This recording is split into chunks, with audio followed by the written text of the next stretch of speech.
All right. Good evening, everyone. Peace and welcome to all of you to community and, of course, enlightenment and transformation and all the good stuff.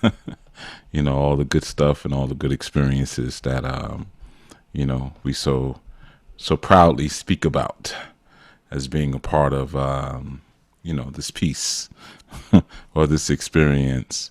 Yeah, I been an interesting day. That was a good friend of mine. Actually, I played something from him before, but sometimes he does these little little ditties he just plays around with. I encouraged him to do that some time ago, and we just kind of record them just on the phone, basically. So I was speaking to him earlier today. Another long time brother of mine, long time. We've known each other very long time, and it's been such a beautiful day today, man. I was playing all of this music from another friend of mine who's no longer here, and you know, just was vibing on his energy all day, and didn't think at first for any particular reason other than I just really like some of his music. And that particular brother gave me a call and said, "Oh, what are you doing for his? I know you're doing something for his Earth Day." Well, he said birthday, and I said, "What?" He said, "Yeah, it's today," and I completely forgot. But you see how powerful the subconscious is. You see how all things stay in remembrance, even when we think, we're just not actively focusing on them or actively thinking about them. There's still an orchestration that's going on, unbeknownst to our active or apparent preoccupations that we have with the things that we do. Everything is syncretized and synchronized for a divine reason. So yeah, it was just very interesting, man. It was just very, very interesting. So, I don't normally say things, about people who are not here or anything like that, or respond to specific dates, but I felt it was necessary to lift that energy up. And that was of a good brother by the name of Dwight, that many of you may know, or some of you, not too many, maybe those of you over maybe 30 would know as Heavy D. He was an artist out many years ago. Well, not too many years ago, but he was an artist out some years ago because he shifted. He went from the music into clothing and some other things. But today is his Earth Day, actually. So pretty much all day I've been just vibing on different songs that I appreciated years ago when we were all much younger people. And, just kind of playing that, giving that energy up. Had a hankering for certain incense today, certain cigars. So, kind of subconsciously moved into that space of ritual without even considering it. And then the brother, called the brother who was just singing and playing just now. My good friend, when he called, we just kind of had a nostalgia, nostalgic moment, just laughing and talking about different experiences that we shared with D. And and he reminded me that today was his Earth Day, and I completely forgot. Well, I forgot on a conscious level. So yeah, it's just always very interesting to see the way things are moved and orchestrated, and how sometimes we desire for so much control, or we assume that we are maintaining a certain measure of control, and sometimes we're just so unaware of getting the orchestration. That there is always something moving and working within us, not necessarily above us or outside of us or anything like that, but there's always something working within us to maintain a certain horoscope, or like I often say, horoscope, which is really what it is. It's the scope of Haru, the scope of light. As light moves, as it moves, across a wave. Often we look at beams of light as, a very static and direct monochrome, but it's not. A beam of light is movement. It's a wave, and they come in different waves. But just like a wave that you would see in the water, light moves in the same fashion as a sound. It fluctuates, it oscillates. So we call that the horoscope. How your light rises, or how your light dips into the valley or goes to its peaks, and what that means at different times along your spiral of life. So, you know, it's just so interesting to me. I find the mind to be very interesting, in the conscious and the unified field of consciousness, how we connect to different things and different moments, and how it all happens without the urging and the desiring of our own conscious minds, and how we can put an intention forth, and that intention can take root in the dark recesses of our psyche, and it can continue to move forward and to move forward and to move forward, whether it's harmful to us or whether it's advantageous for us. Nonetheless, it is rooted and planted. So you know yeah. More love to have, more love to the brother. He was a very good brother. um just good soul, a good force and a good energy, physically on the planet, and still a good force and good energy in the unseen immaterial. So yeah, man, things orchestrate a certain way for a certain reason. And as I was speaking to that brother, you know, I just said, hey, he's always sending me these little, um, I guess little urges to remember certain things. I have certain friends that always kind of remind me of certain things that I don't think about. you know, Certain people's moments and things like that, and he always he holds that down. So I said, yeah, I'm gonna send I'm gonna play that little piece, start us off tonight. Of us just chilling in the living room, playing with a little digital piano, and you know, messing around with some music. All right. So again, welcome all of you who are tuning in from the archives. Definitely you who are here right now in this moment, in this time and space, and being told I was breaking up a little. Hopefully that cleared up. I did a little 1-2 microphone checker. So, so that hopefully cleared that up. But yeah, peace and welcome to all of you in the chat, of course, and all of you coming in. No, brother Tareen, I never complained. Mm-mm. And yeah, I looked at the screen. I looked when you saw that when you said it was breaking up. I saw it. First Anwar said it, and then you said it. I was watching. Yeah, I keep one eye on you, one eye closed. So now I was paying attention, but no, I never complain. Complaining is for sissies. So never complain. No. Well, yeah, I saw it. But as soon as you said it, I just went into action. So as soon as I saw it, it said, "Oh, it's a little choppy, Chief." I just went and fixed it.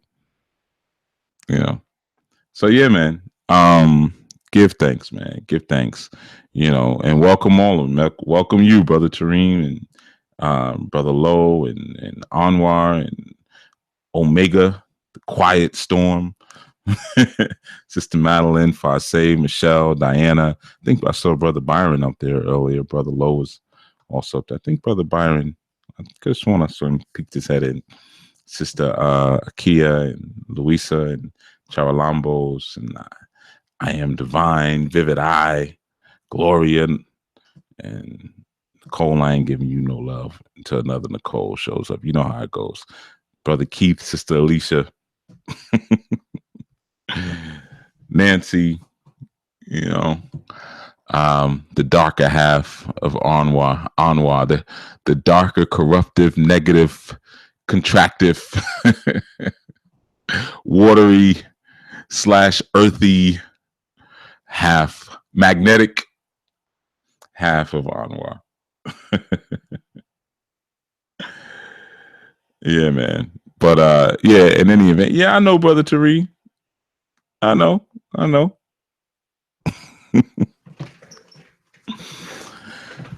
But yeah, man. So we've been talking about a couple of things. Is strong, of course, and you know we're on the subject of power this month, right?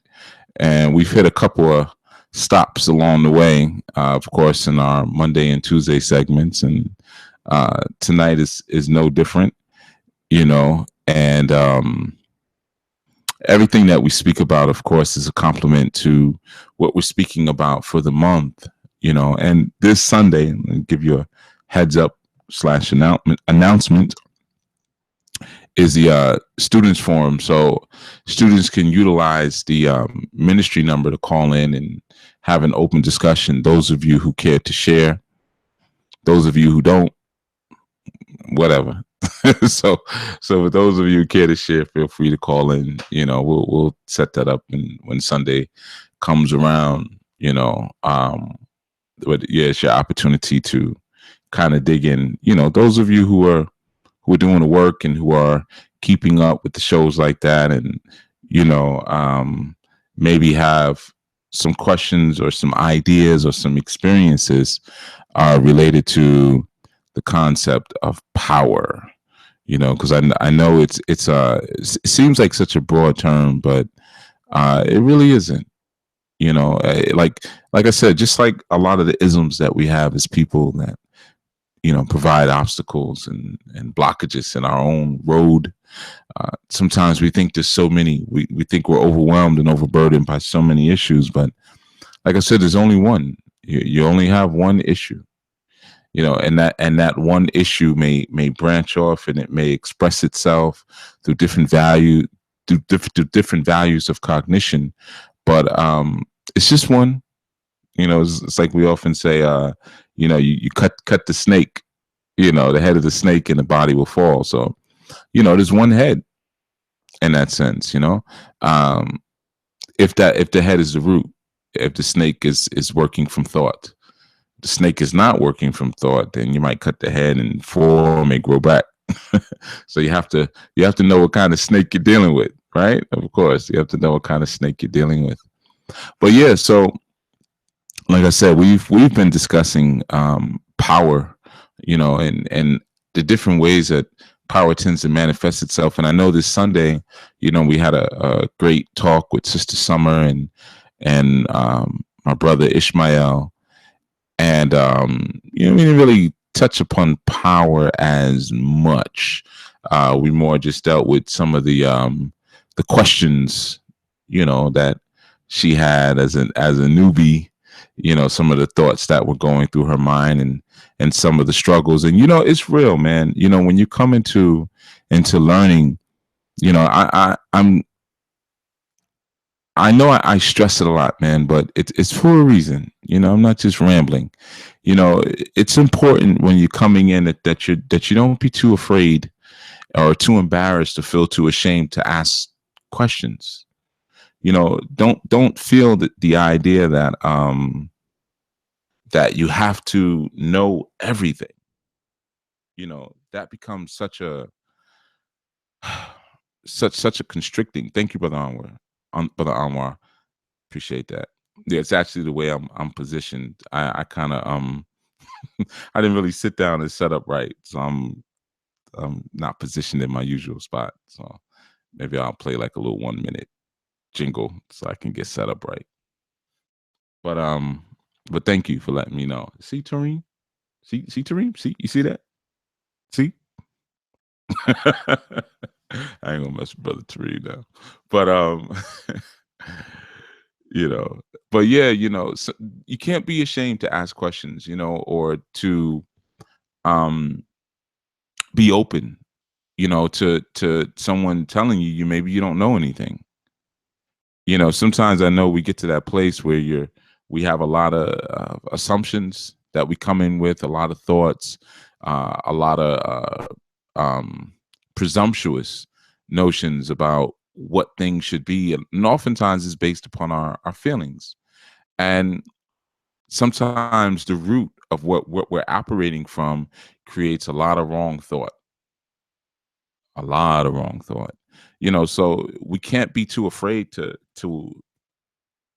be able to acknowledge that, hey man, maybe I don't know that much. Maybe I don't know as much as I thought I did. Or be ready for that moment when maybe a teacher says, um, you don't know anything. Like, we got to start you off from scratch. We have to start you from the beginning. Sometimes that happens. And that's a beautiful thing if somebody's willing to work with you at that level, if somebody's willing to teach you at that level, if somebody's really willing to sit with you and clean up some of the things that they may see are causing a blockage in your comprehension. So never be afraid to be vulnerable in that way. Never be afraid to be vulnerable enough to say, you know what, maybe I do need to have this vessel emptied out. Maybe I need some new light. Maybe I had some light and it felt good. Maybe it was nice and yellow or amber or had a nice reddish tone to it or greenish tone or blue tone. And because it had all these beautiful colors, I thought that perhaps maybe that light was the real light because it felt so good, but it wasn't the right light. There's a purity.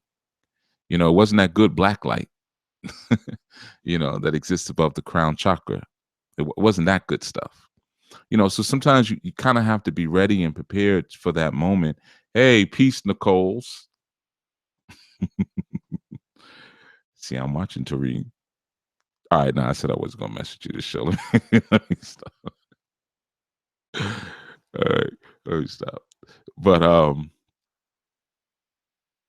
you know, sometimes I see people really get tripped up by the presumptions of knowing, and they really miss out on what the experience could be in learning. So, like I just said, I'm just using that segment as an example, and just kind of as a little bit of a warning. Just don't be afraid to ask, man. Don't be afraid to, I don't know. I'm trying to figure this out, and maybe I read this on the internet. Or I was told this, and be ready, be prepared, and ready to be wrong. It's okay. It's perfectly okay, especially if you're new to something. You got to understand that your feelings about stuff are not going to be as valid as you might feel that they should be. You may feel something so intensely and still be off. And if someone gives you the opportunity to be corrected, rejoice, man. Don't feel embarrassed. Just rejoice that someone actually cared enough to say, no, that's off. Or let's tighten that up a little bit. Let's tighten up your form. You know, let's tighten up where you're going with this. It's off. So, I just want to put that out there for everyone who's listening and everything as you're going through your journey. Because, sometimes one of the reasons why I keep things basic, even though sometimes I really want to shoot ahead. I want to shoot ahead and get into some other things, but I keep it basic because I'm reminded almost on a daily basis and really humbled by it. And what I mean by humbled, I'm reminded on a daily basis just how much we don't know, just how much people will assume the basics and not really have them down pat. But won't speak up and say, no, I don't know what that is. I don't, when you say anoint a candle, I don't know what that means, or even to dress a candle, or when you say to snuff out the candle, I don't really know what that means. Why wouldn't I blow it out? Or, if you tell me something like, women are the watery aspect, I don't really know what you mean. Why is that? So of course, often I open it up for questions, but people know it all. So a lot of times questions don't come, or it's about a dream interpretation or something like that. And even a lot of times when it is a dream interpretation, people are saying, well, yeah, I kind of already knows what it means, but I want you to give me your take. Those are the ones I don't even respond to. I just say no, because not only is it a rude way to ask, but it shows no vulnerability, it shows no humility, so you don't get an answer. There's a certain currency that has to be paid for everything that we have and that we receive in our lives. And sadly, sometimes we live within communities where we're not taught about the different forms of currency. That's why sometimes people will leave our communities and will say things like, oh man, they need to come back and do something from, where they came from. They need to come back and do this, and they don't even come back and visit and this and that.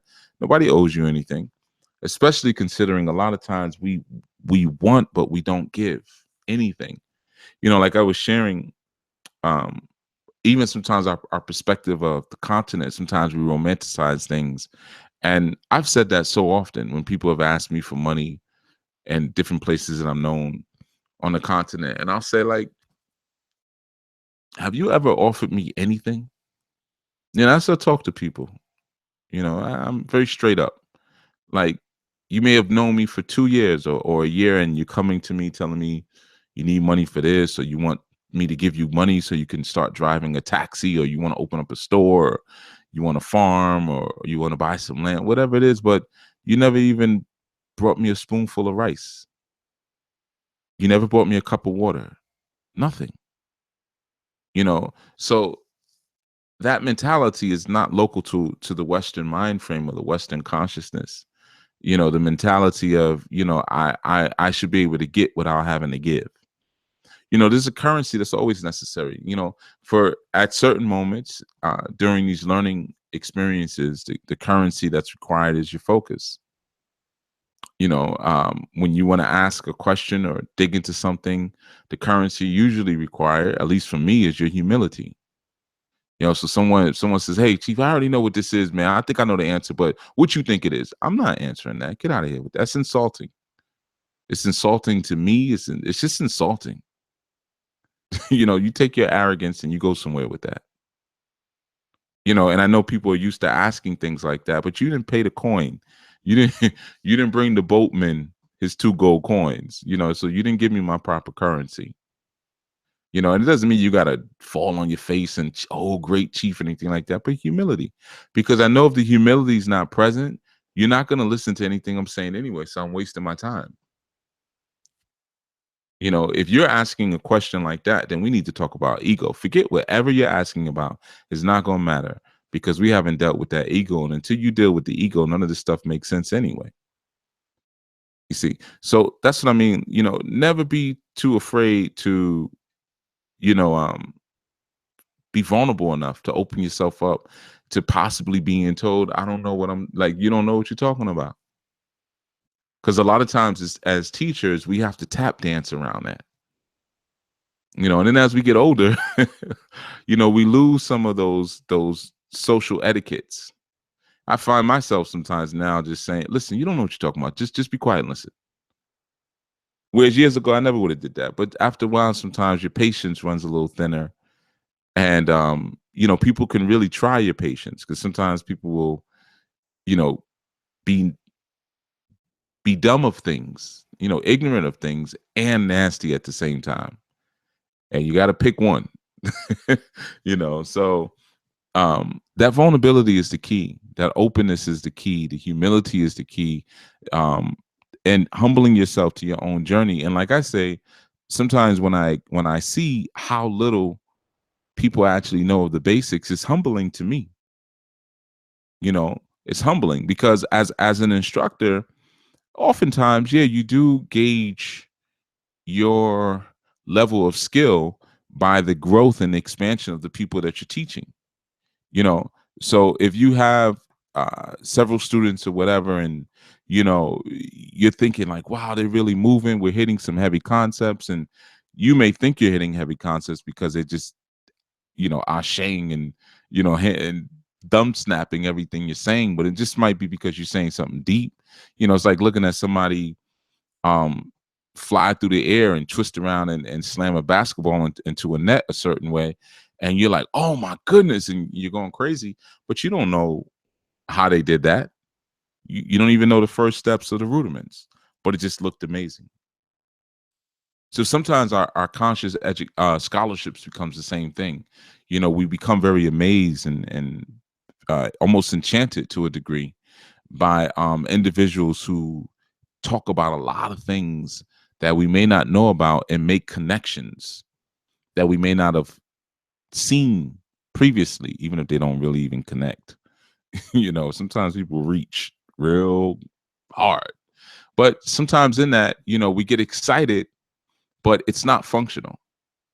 You know, so as an instructor, you may get excited, like, yeah, yeah, look, we're talking about this, and we're talking about different star systems and reptilians and the Dogon and this and that, and the real true nature of an alien, and all these different things, conspiracy theories, and secret societies, and people are getting with it. And then you may hear someone ask a very basic question, very, very, very basic, you know, and then you realize, oops, I was over here glorifying myself as an instructor or a teacher or whatever you call yourself, priest, and the people that I'm using as evidence of my scholarship and my tutorial skill, they're nowhere near where I thought they were.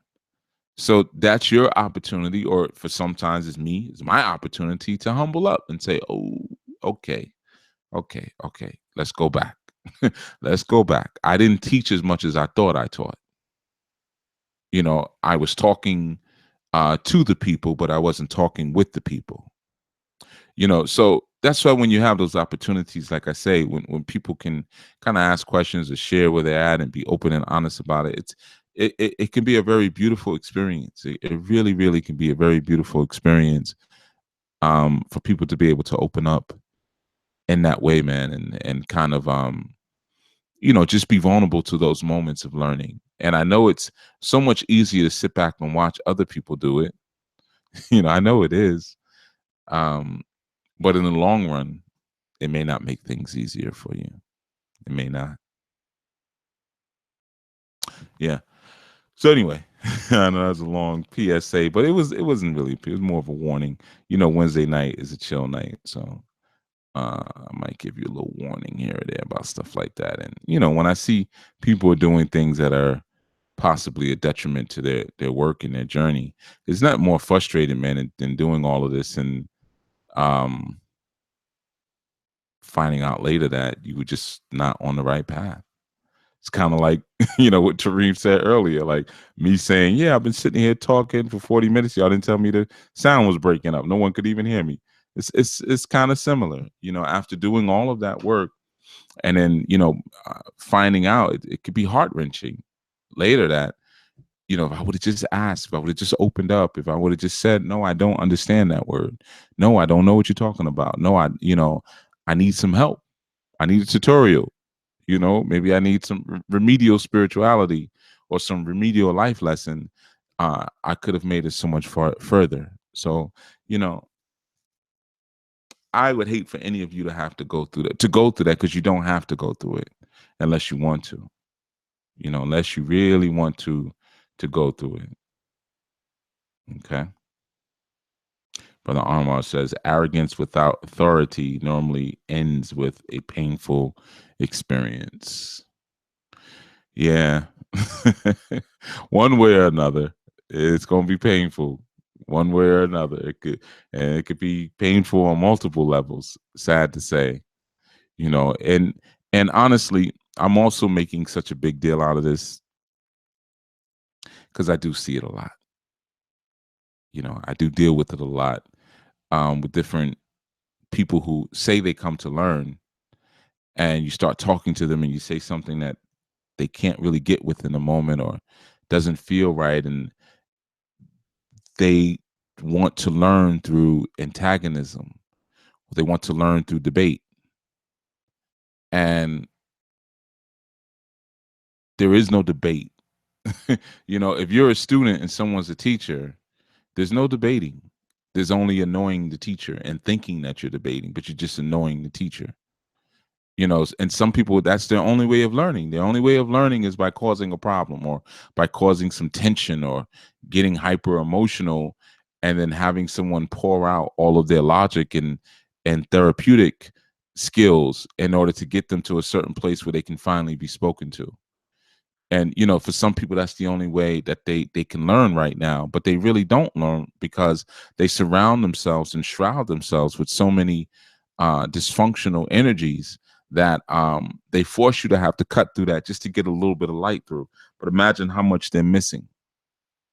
I had to tell a student that recently. They were saying, I know I put up a lot of resistance at first, but when I go home, I think about what you're saying. And I was saying that's not healthy. That's not, because imagine how much you're missing. And if you think that that's enjoyable as a teacher, for me to speak to you, you just got to understand that for people who do things like that, um, I don't really like you that much.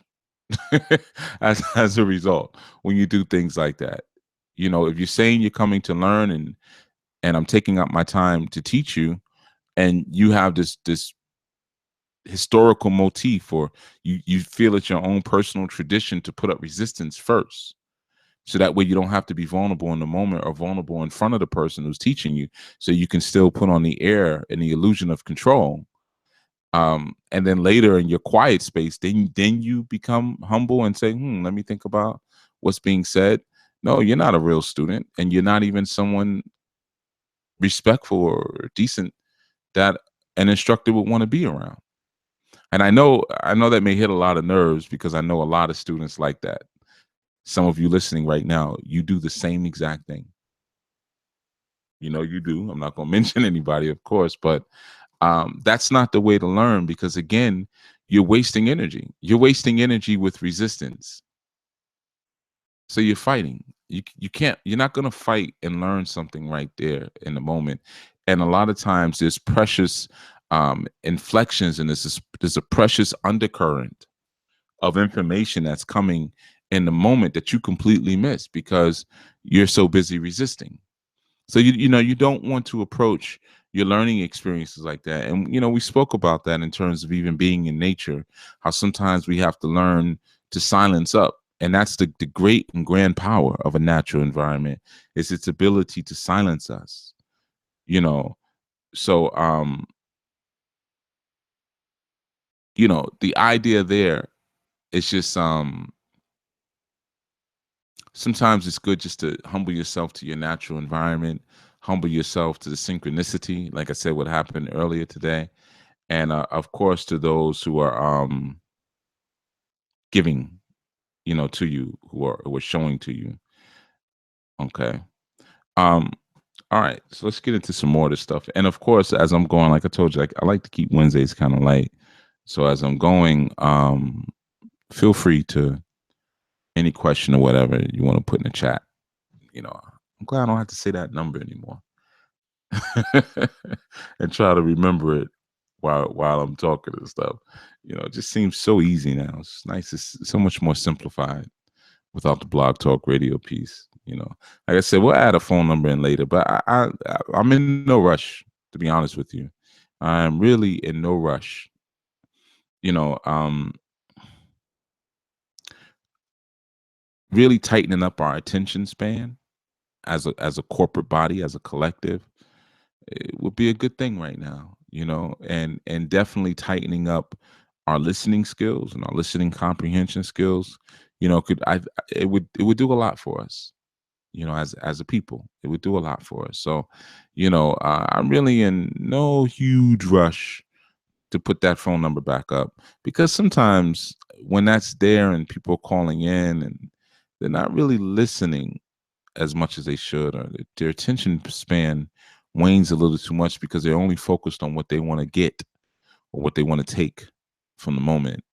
So no, no, no, no big rush on the phone number or anything. I kind of like the idea of people having to type what they want to ask and thinking about it, and um, me looking at it, deciding, oh, maybe no, the students will answer that for you.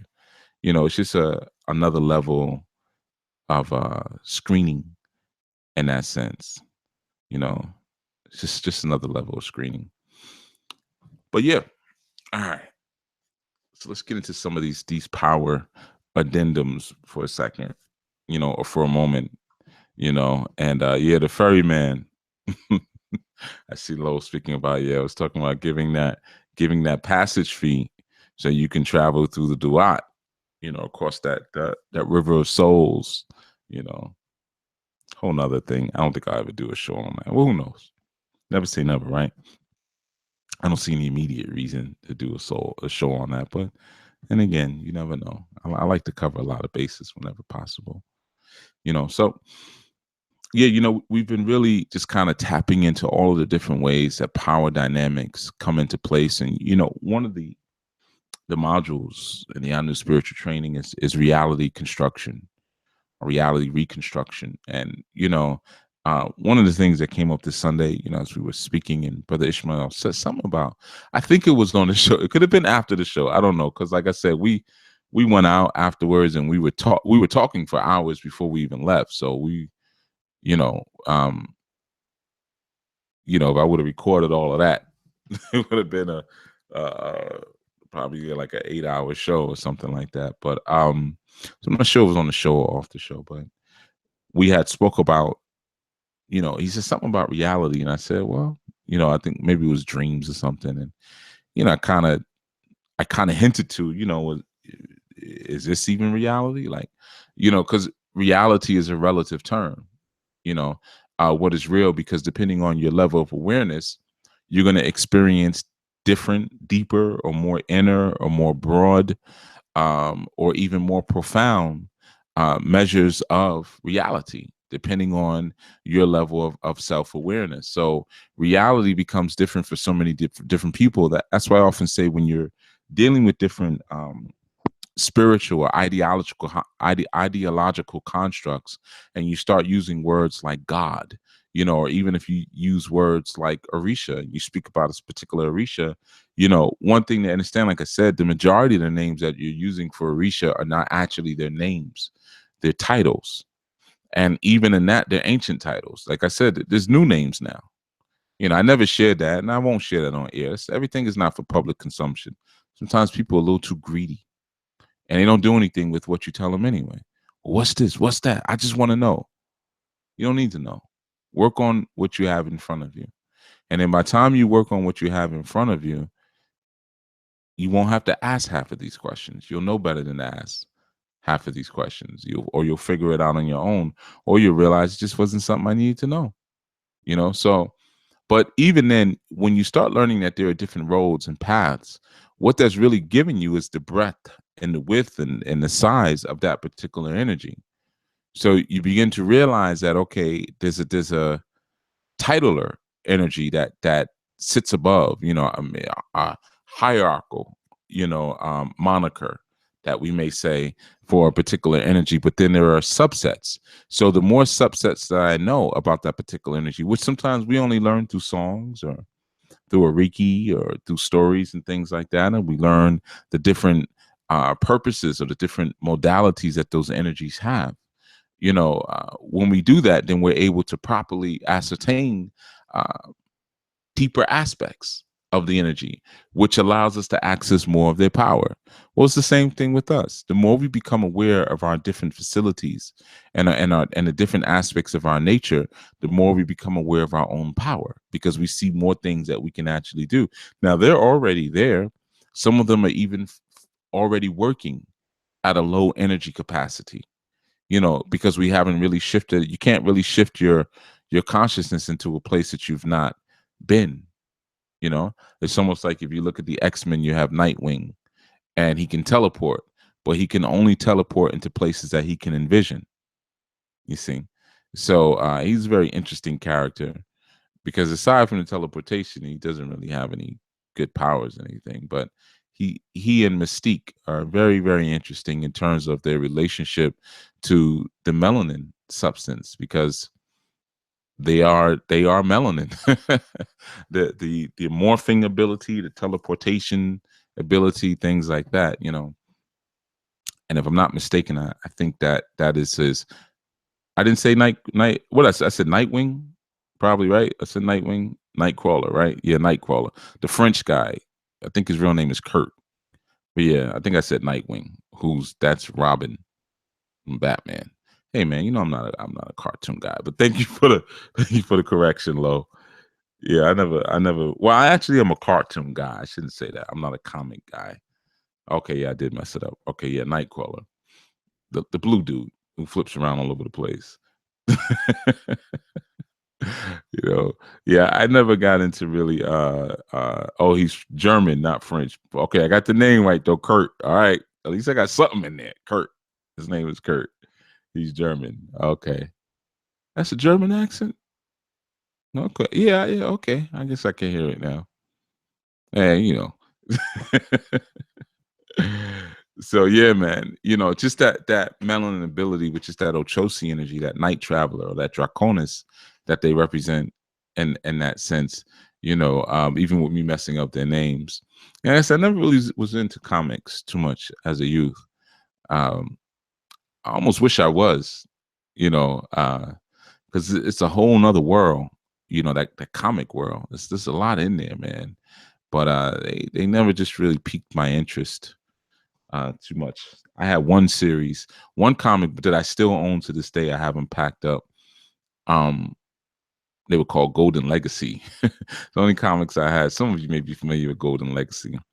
I actually reached out to the brother who still owns it, and I was trying to get the publication rights for Golden Legacy comic books. But they were these little comics. They were like Black History comics, basically. So they had stories in there about the Amistad Mutiny, um, Matthew Henson, stuff like that.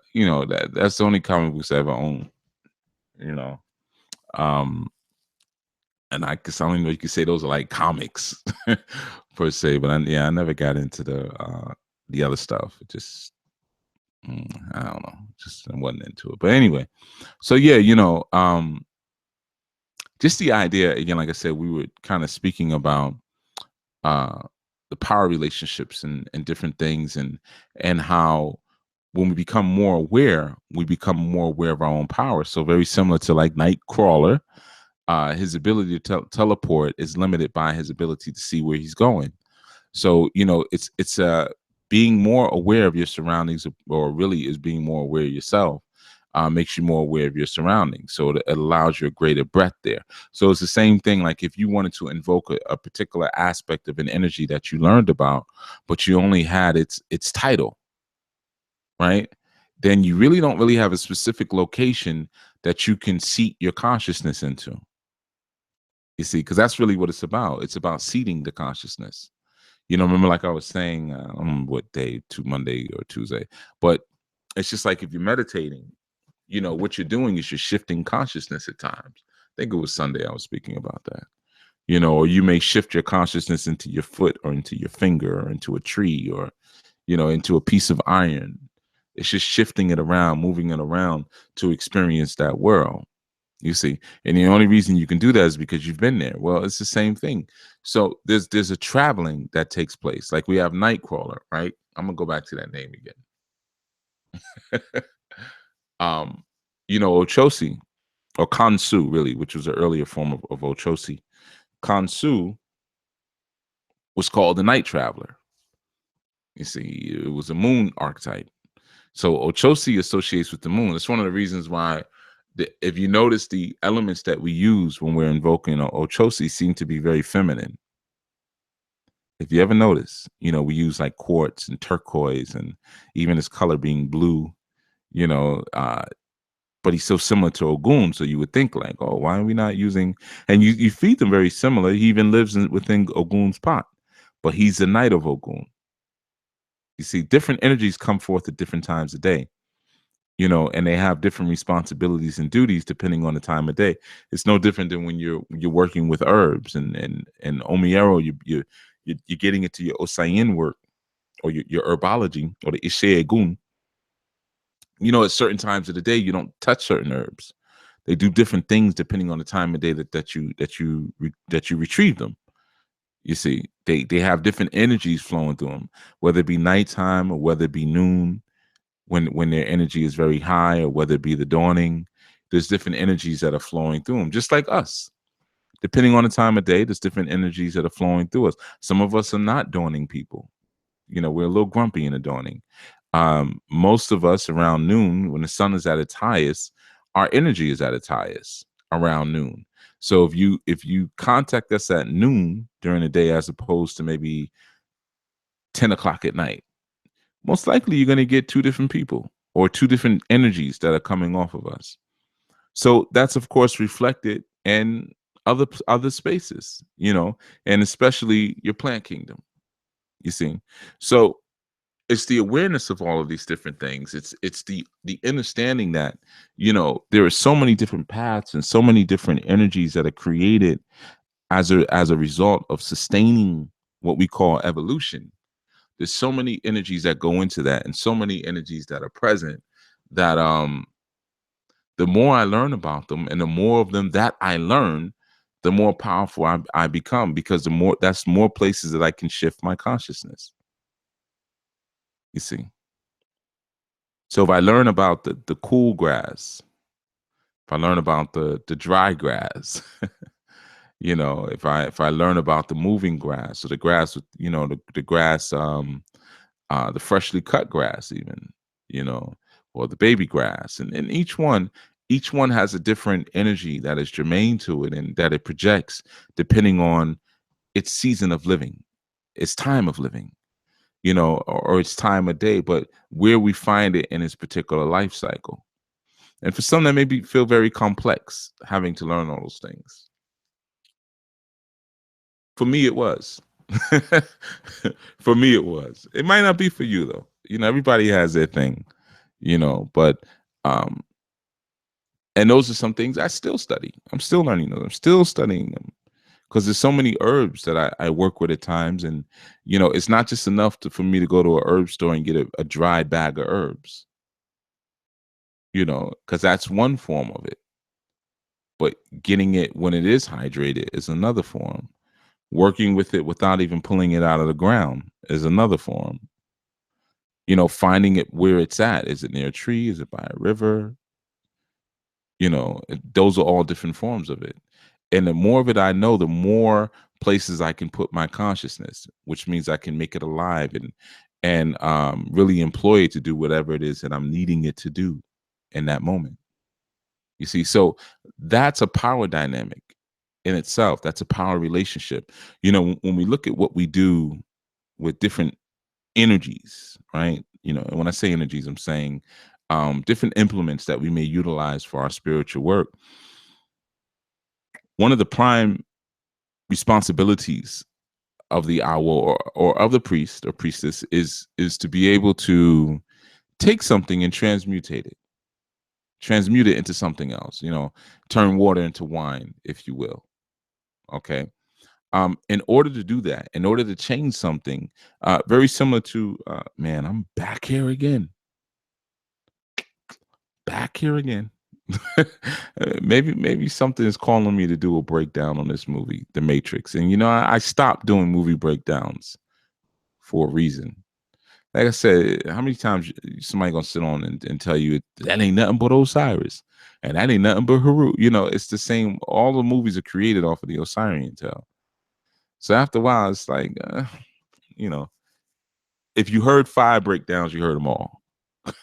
And I've been doing movie breakdowns since way back, before it was popular, way back when, because that's how I used to teach my younger students, because it was easier to teach them like that instead of going through all the mythology and the patakis. So that's how I actually started doing it. So I guess I was kind of decoded out. By the time I started really getting online and doing things online, but seeing so many other brothers and sisters who were doing decoding, so I thought, I'll let them do it. But it's very similar again to like the Matrix. If you look at the really, it's the first and the third, aspect of the Matrix. But let's look at the third one. The first one and Matrix, is it Revolutions?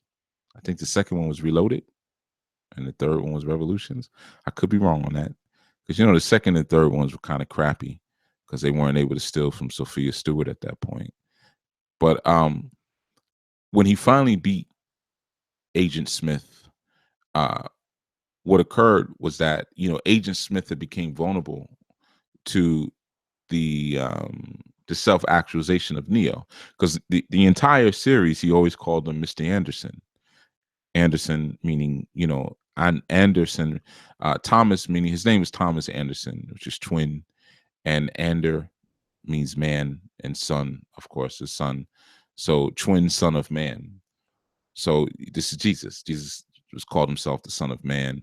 You read in the book of Thomas that he actually had a twin, who of course was, Agent Smith. But in any event, you know, towards the end, he finally called him Neo, right before Neo beat him. And Neo allowed him to absorb him in melanin, if you remember. Remember, he was assimilating everyone, which was really just because Agent Smith was your God. That's who he was. He was just God. God wants more of himself. Your sick God, not your good God. Well, I'm gonna leave that one alone for right now. But the sicker aspects of your God, it's just really looking. It's like the Borg on Star Trek, just looking to assimilate everyone. So when Neo allowed himself to be assimilated, you know, and then he was able to break back out of that, because once he became that thing that he was fighting, he gained awareness of it. So he was able to now put his consciousness into that place and basically explode it from the inside out, which is what he did. He exploded all of the agents with light. So sometimes it's even allowing yourself to become that thing that you're fighting the most, or that you're afraid of the most. Sometimes, like when you hear me say in dreams, you're getting chased by animals. Majority of the time, you're getting chased because that particular archetype is trying to give you its power. And what do? We run. We run and run and run until we wake up, till we can't run anymore. Oh, a wolf was chasing me. A bear was chasing me. You always hear the question asked, did it hurt you? Did it do anything? No, it was just kind of standing there. It was just chasing me. Right. You were afraid for no reason. You were afraid of the medicine and the new gift that it was going to give you. You see, because once you would have received that gift, allowed it to touch you, or allow it to go inside of you, maybe even, or you go inside of it, that would have been a new place that you could have now deposited your consciousness. And the things that you deposit your consciousness into are the things that you animate with your purpose. Think about how you were created through the breath of life, which was a redepositing or supplanting of consciousness. You see, and because of a supplanting of consciousness, like Agent Smith, we become duplicates of the original source code, or like we say, source of the source. We become duplicates of the gods, or the God that deposited its breath or its essence inside of us. We become many versions of it. It's almost narcissistic if you think about it. But I know you probably don't want to think about it too much. I'm sure you don't. But yeah, I don't want to get too deep on a Wednesday. But yeah, it's almost narcissistic to want to see yourself in so many. It's like sometimes you go to people's social media pages and they have all of these selfie pics. And it's just sometimes you see a person take a selfie pic and it's them. And I'm picking my words because there's actually a couple people on the chat right now who you have that on your social media. I'm not gonna say who, but it's like the same pic, but it's just a slight angle. This is me in the bathroom pouting. This is me looking annoyed. This is me looking straight face. This is me smirking. Now this is me smiling. All these different angles. This is me from the side. This is me from the back. This very narcissistic, you know, and it's almost like each image you create becomes, a negation of you. So they're almost like, your creations, like a human would be creation of an Elohim, you know. Amar says, well, let me go to Lotus Scholar. Lo says, they are everyone and they are no one. Right. That's why they wear the sunglasses. They wear the sunglasses because it's the anonymity there, and you can't really tell what the attention intention is. But if you notice in the Matrix, when Agent Smith unplugged, he changed his glasses. There's very slight difference, but the other agents, they had more rectangular glasses. Like their world that they were looking out was more linear, was more boxed. And if you look at Agent Smith, when he took his earpiece off, when he unplugged from the Matrix, his glasses were closer to like the kind that Morpheus wore.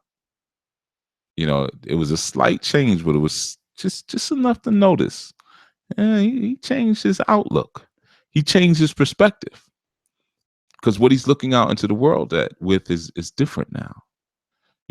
But those sunglasses, that's what it represents. It also blocks one's true intention. You don't really know what it is that they're thinking or they're feeling. Often when you even look now on social media, you see some people, or even just celebrities, never take their sunglasses off. Never take off the sunglasses. I see that with certain conscious lecturers or conscious teachers.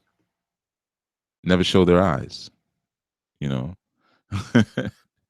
That should be a red flag to you all. I know a lot of times it isn't, because some of the very ones who do it, have very large followings, but that's a red flag. What are your true intentions? Because the eyes, of course, reveal that, you know. But yeah, they are everyone, like you said, and they are no one at the same time. It's that assimilative aspect, kind of like what we call ourselves, right? We're all connected at the same time, but then we bite back, we fight back ego, or we're told to fight back ego. So we're all connected at the same time, but we're all one. So it's not so it's not really about us as individuals. Mm. Now I have a meme that says ego is good. I mean, I already broke that one down. I kind of broke that one down. I know that's not what we commonly say in our conscious circles. We always gripe and we chastise people about ego, but sometimes you got to pull back a little bit and really think about this stuff. You got to really, really think about this stuff. Sometimes you have to even think about the intention of the God in your life, the God that you create. What is its true intention? I did a show on that before when I spoke about, I don't remember what it was, but I brought up the idea of original sin. And of course, I know people didn't even listen to it. They would comment and I don't know about the original sin. Thought I was, I guess evangelizing for Christianity or something. People are just foolish. They look at a title or something and they start commenting. It's just very low vibrational, low IQs, thinkers, non-thinkers, really, in that sense. But yeah, that idea that we're here because we're expanding and moving beyond where we came from. That within itself requires a measure of disobedience. That's the archetype of the thief. You have to break the rules in order to innovate. So in order to expand and to improve Olodumare, or where it is that you've come, well, Olodumare actually is the expansion from where it came from, as is Allah coming from triple stage darkness. So many other energies are as well. But in order to expand where you came from, you have to break the original paradigm of where you came from, which in itself self is disobedient. That's what sometimes is important, even when our children are disobedient, to pull back for a second. I know usually our first reaction is very egoic, but you didn't do what I tell you to do. Do pull back for a moment. Oftentimes, that disobedience has a very divine purpose to it. In order for them to go beyond where we're at some point they're going to have to do away with where we're at. That's the killing of the old gods, the killing of the old culture, killing of the old ways, in order to expand it to something new. Anwar says when Neo started self-actualizing himself, he's seeing binary codes, parentheses, Odu. Mm-hmm. Yep. His vision changed, but in order for that to happen, he had to number one, die, but he also had to be absorbed by his enemy. If you remember that scene, that was at the end of the first one, which I know you do because you're referring to it. But the end of the first one, he had to be absorbed by his enemy. See, a lot of times, and I was speaking about that when I brought up the book, The Prince, by Nikolai Machiavelli, you know, where he spoke about that. Sometimes we look at our enemies and what our enemies use to subdue us and keep us suppressed. And we don't realize that we have to have metals and tools. We have to have metal and tools that are just as sharp, if not sharper, or harder than what our enemies are using against us. Huge mistake we make most often. Your enemies are coming at you with clubs and bats, and you're coming back with cotton and churned butter. you know, if you're going to do that, it's better not to come back. It's better to stay where you are and slip away, fall away. Allow your enemy to push into the abyss. You see, but there's an important aspect in that book, The Prince, where he really speaks about sometimes we're so focused on being righteous and pious beyond the idea of being effective. You see, so sometimes you have to become the evil that you despise so much in order to change the evil that you despise so much, because it gives you a new place to place your consciousness, a new position and a new seat to place your consciousness. If you look at some of the very strong and effective communal movements of yesteryear, for instance, you look at the Panthers, right? You had a lot of people in the Panthers who had come home from the war. So they became the evil of the war, but they learned how to, they learned certain military tactics. And now, because they had those particular military tactics, the consciousness of that community movement and that political movement was able to seat itself into the new tools and character of those who were coming back from the war. I mean, of course, the same thing happened with the Bloods and the Crips, but that's another thing. But let's just look at the Panthers. So you see, it provided a new vehicle of travel. They had to become the thing that they despised the most. They went on to fight and to kill for the same company. I mean, excuse me, same country, same thing, same country / corporation that was currently oppressing and subduing them. Sometimes the sacrifice of what we consider to be righteousness is going to be necessary for us to be effective. Sometimes it just has to go down like that. And that's another example of a effective power dynamic that we ignore a lot. See, there's so many different ways that power plays itself out, but you start to see that when you're gathering and gaining power, there is a fluidity, or there is a morphing or a vacillation that is able to that one is able to really use when it pertains to the rules.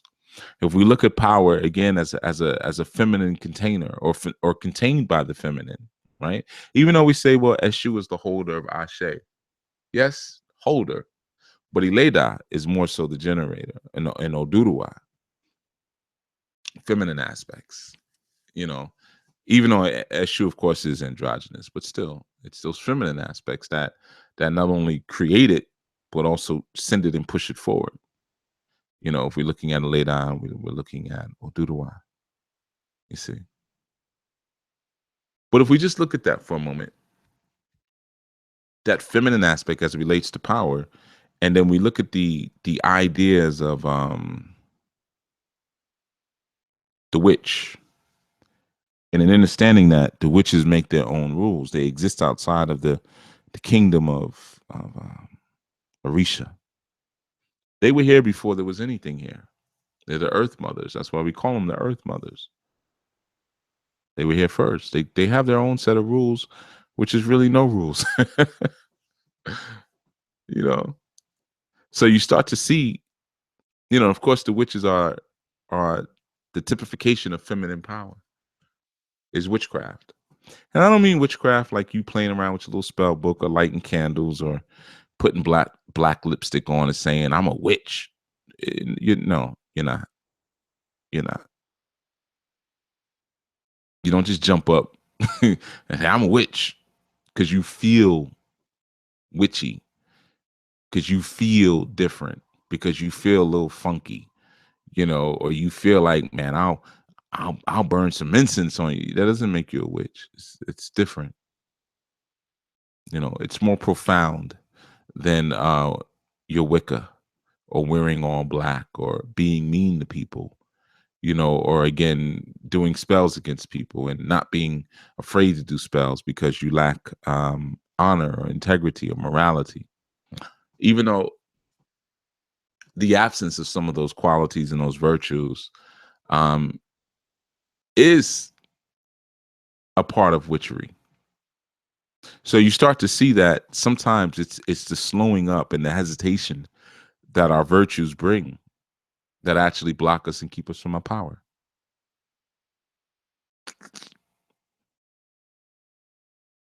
So women hold the power because they're not as sensitive to virtue,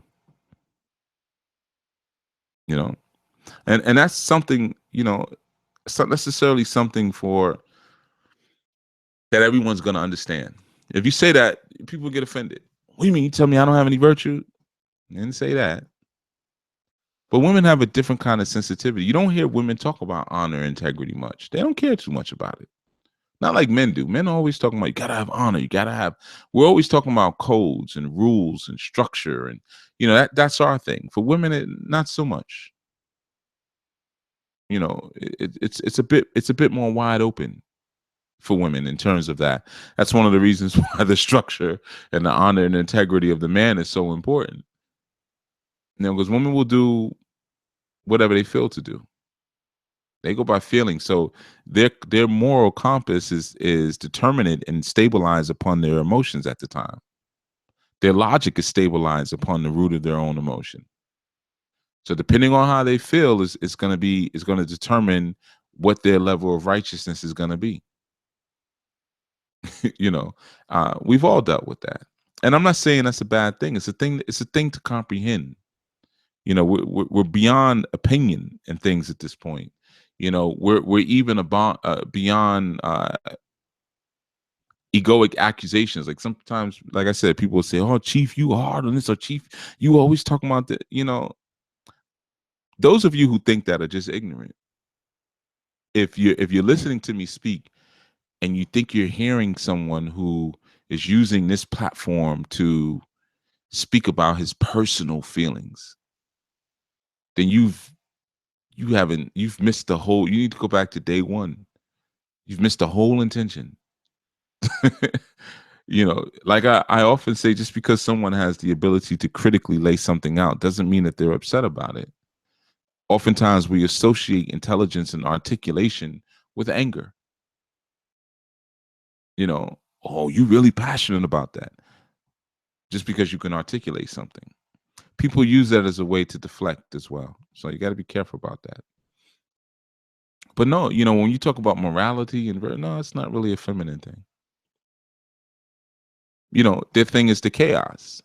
But morality, virtue, honor, integrity, all those things slow up the access to power. That's why when we look at Eshun, we say, oh, he's the holder of Ashe. But out of all the Orishas ones, he's the one that you're most concerned about in terms of playing tricks on you. So you start to see a bending and a playing and a blurring of those lines of integrity and honor right there. You see, so at some point you got to pull back, and a lot of times we don't pull back and think about it because of our religious programming. Sometimes but at some point you have to pull back and say, hey, I wonder if a lack of integrity has anything to do with having more power, or a lack of truth, a lack of honesty has anything to do with that. I'll give you a good example. Two people I know today got into this like long, unnecessary debate about something. It was just such a stupid thing they were debating. And I came in to mediate the discussion.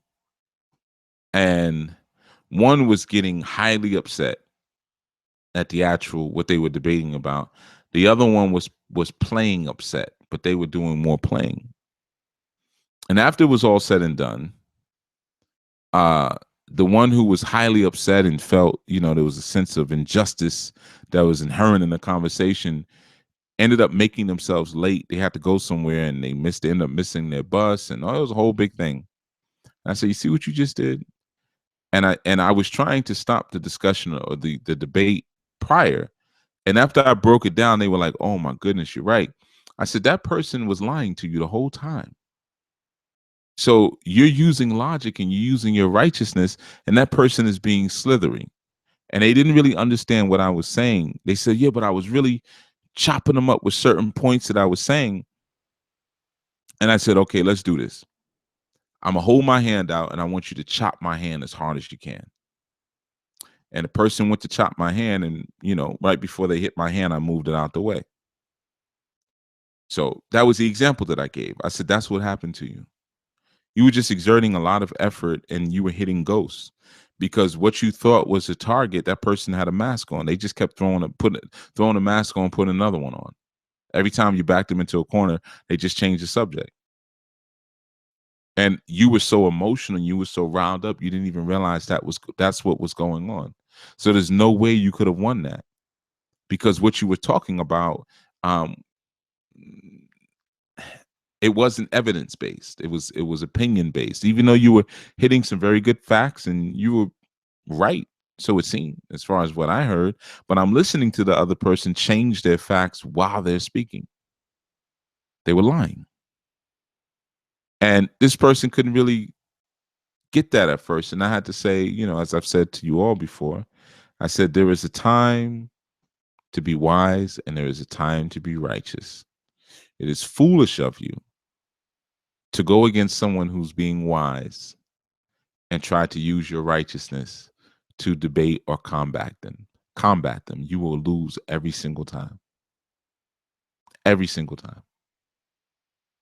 No different than, you get pulled over by a cop. Cop says, "Do you know why I pulled you over?" Now, let's say the speed limit was 55. You were doing 85. Cop says, "You know why I pulled you over?" You could be righteous and you could say, "Yes, you pulled me over because I was doing 30 miles over the speed limit." You could do that. But that person, that cop who asked that, is already being wise. They're already being slick. They're already being cunning and crafty because they want you to incriminate yourself. So you can respond to their wisdom with more wisdom. You know why I pulled you over just now? I just pulled to the side because I saw some lights behind me and I got nervous. Well, do you know you were speeding? Like I said, I pulled to the side because I saw the lights and I and I got nervous. Um, I think I'm a leave now. Is there any reason you need me to be here right now? Because I don't want to pull off and you have that gun. I don't want you to shoot me because usually people with guns will shoot people. See, I'm being wise. So I gave that example to the person and then they understood. So a lot of times we lose that. We lose that sense of situational awareness or self-awareness. And when you're aware of yourself and the character that you represent in the moment and in a certain space, then you're able to look at what the other person is doing and what they're representing. So like I said to this person, I said, even though all of your points are correct and you were clearly backing that person into a corner in your little debate, I said that person proved and showed that they're much more intelligent than you are. And they couldn't understand that. They said, "What do you mean you're more intelligent?" I said, "Yeah, clearly." I said, "Because they were just toying with you. And because you were so emotional and couldn't keep a cool head, you didn't even realize what was going on in the moment. You're bringing righteousness to someone who's being slithery, so the target is constantly moving. Power dynamics. There's so many different ways power is worked out. So when you look at that fluidity, there's also a fluidity of rules. Now, of course, the women represent the earth structure as well, right? So they represent that solidness, that conviction, right? Absolutely. But what happens when it comes in contact with water? Wears it down, moves it around, turns it into liquid, reshapes it, reforms it, you know? If some of you understood that, you would give your children more breaks at times, especially your daughters. Uh, some of you guys wouldn't be sitting there at bars throwing back shots, so dumbfounded and confused as to I can't believe she did this to me. How could she do this to me? There's a fluidity of nature. Some of you wouldn't be so afraid to say, listen, we're going to do this the way I say we're going to do it, and that's that. You wouldn't be afraid to establish that structure or understand why some guys do that. Miss Shamika Harris, Shamika, says in the chat room, power is taken. When you consider the Europeans and manifest destiny, integrity and honor are absent, although they expected the individuals they conquered to possess those qualities. Mm. Hmm. Well, are we sure that power, that integrity and honor were absent with the idea of manifest destiny, especially considering that the idea that we have to, like I said, if you take the word civilized means to make something that would be criminal and to make it legal, just like a license. You can only provide a license for something that's actually illegal to do. So you get a marriage license. So when you get a marriage license, you're already there's an implication there that marriage itself is illegal. So you have to get a license by the state to do something that would otherwise be illegal to do.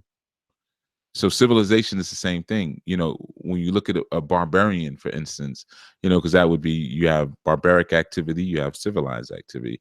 So to civilize someone is to take their barbaric actions, and barbarism also just means someone who speaks a foreign language. But to take someone who has a barbaric activity, or co-opt that barbaric activity and make it legal.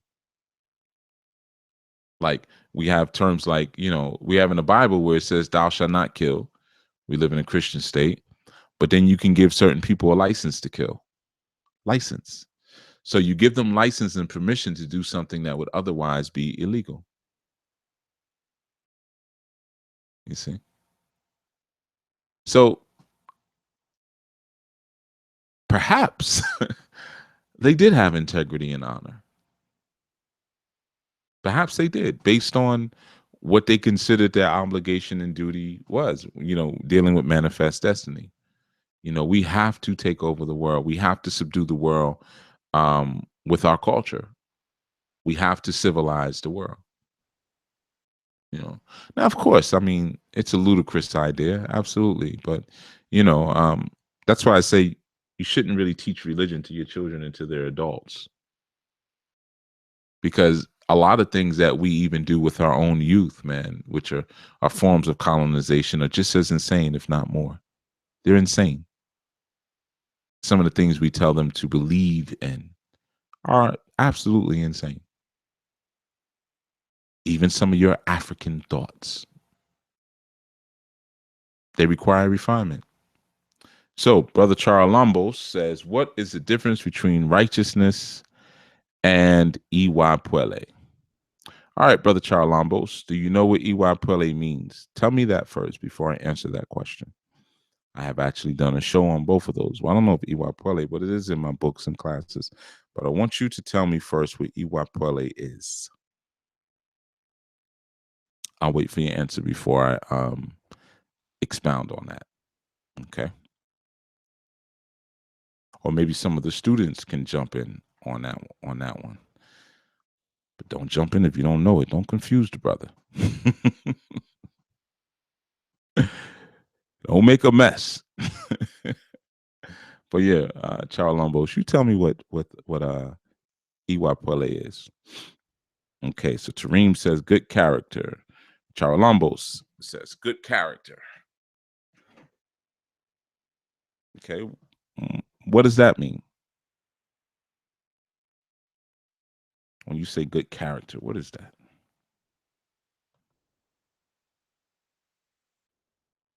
I'm waiting. See, I'm giving you all these pauses in between. I'm actually really waiting for you to come with it.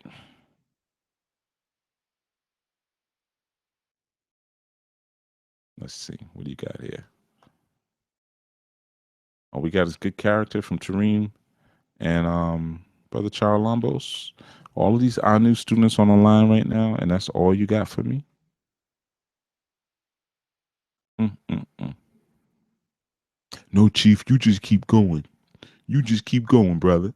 Brother. Uh-huh. It's your turn now. Now you go. What do you have? What do you have for me here?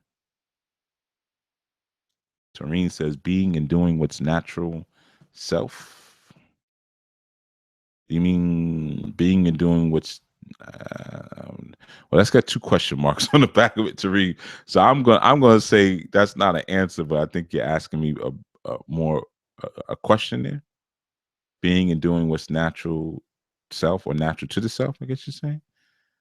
Um, are you're saying okay? You put righteous after that, so you saying that's your definition for righteous?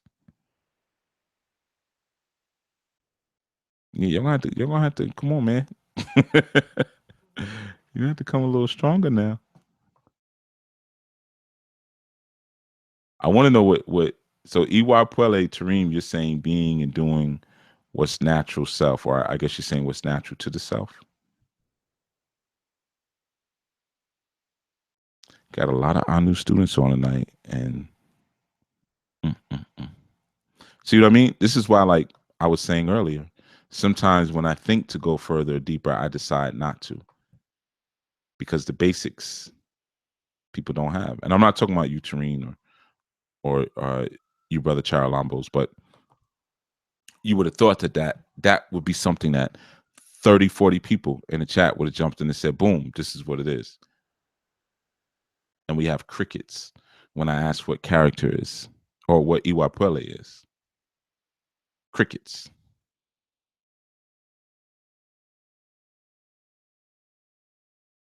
No, no, Tareem, you don't have to apologize. I'm not talking about you. I wasn't really even thinking about you because to keep it real with you, Tareem, you're new.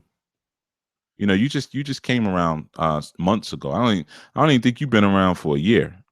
So I wasn't really so much thinking about you. I wouldn't expect you to have that down pack yet. So no need to apologize. All right.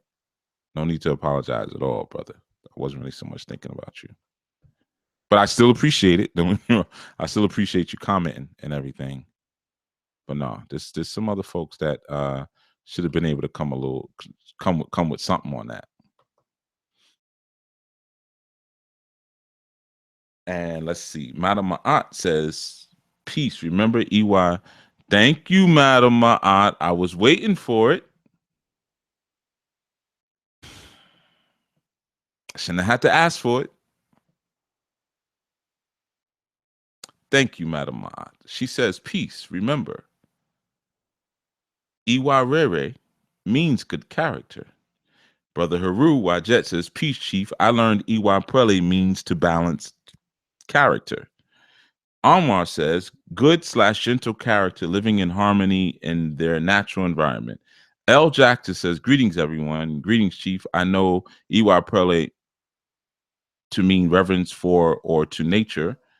Louisa Cecilia Knight says it's neither. That's not enough, Louisa. You can't just say it's neither and then not say anything. You gotta say it's neither, it is this. We don't need any cliffhangers. Sister Madam Ott says Iwa Pele refers to Iwa Opele having reverence for the earth honoring nature. Sister Kia says Iwa Pele is to have reverence for the earth. Anwar says in their community, their family, my CPU froze. Oh, okay. He was still typing. Right. So the reason why I said some of the historical students should be answering that more intelligently because I wrote it in my book. It's in the book. Now, I don't expect Brother Charles Lambos to know. I don't even know if he has a book because he's new. He just started popping up on the shows. Tareen, you're a couple. I don't want to say a couple. Well, you probably about a good 6 months in by now, something like that. You don't even have to answer that, man, because you're driving. Unless you're using voice recognition, you don't need to be typing that. But Tareen hasn't been around that long, even though he should have read the book by now. But either way, actually, no. Tareen, no, you should know. If you're in the class, you should know. Because to be in the class, you have to read the book as a prerequisite. So I will read a section on Iwa from my book, Grasping the Divine Power, that was written, or I shouldn't say written, but published, what, 7 years ago? So it's been floating around. And I say in a chapter on Iwa Puele is one of the most vital attributes you could strive for through this process of quote unquote living.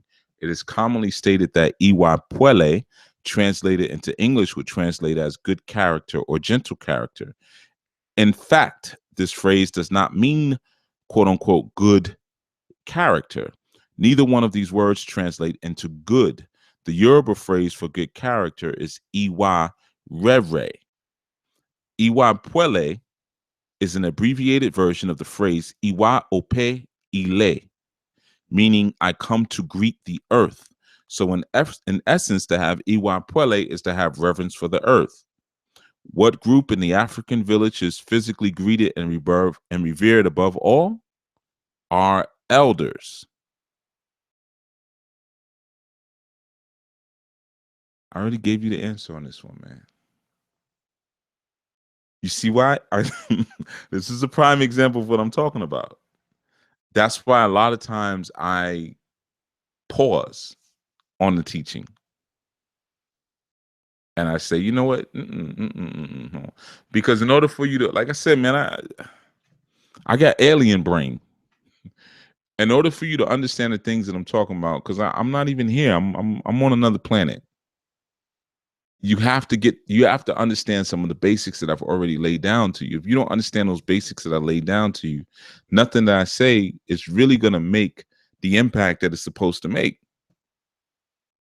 Louisa, you say that you're reading from the book. Well, you didn't give enough information. I don't know what you're talking about. All right. You giving these little one-word answers. I don't know what. Sister Madeline says, Iwa Pele is to have gentle character and respect for our Mother Earth. Mm-mm. Mm-mm. No, it ain't. Oh, no, it ain't. What in there translates to gentle character?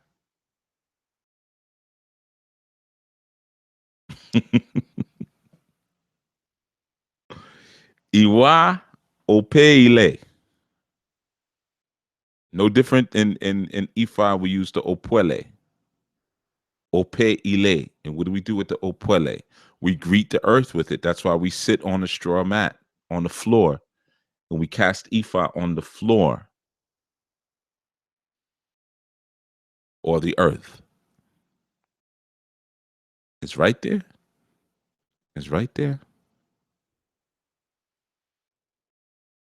I'm just saying, so going back to the brother's original question. And let me just say this, man. I know when I put that in the book, I started that section off with that. I know that went against a lot of what you guys are taught. I'm sure if you go anywhere on Google right now, Iwa Pele is going to say good character.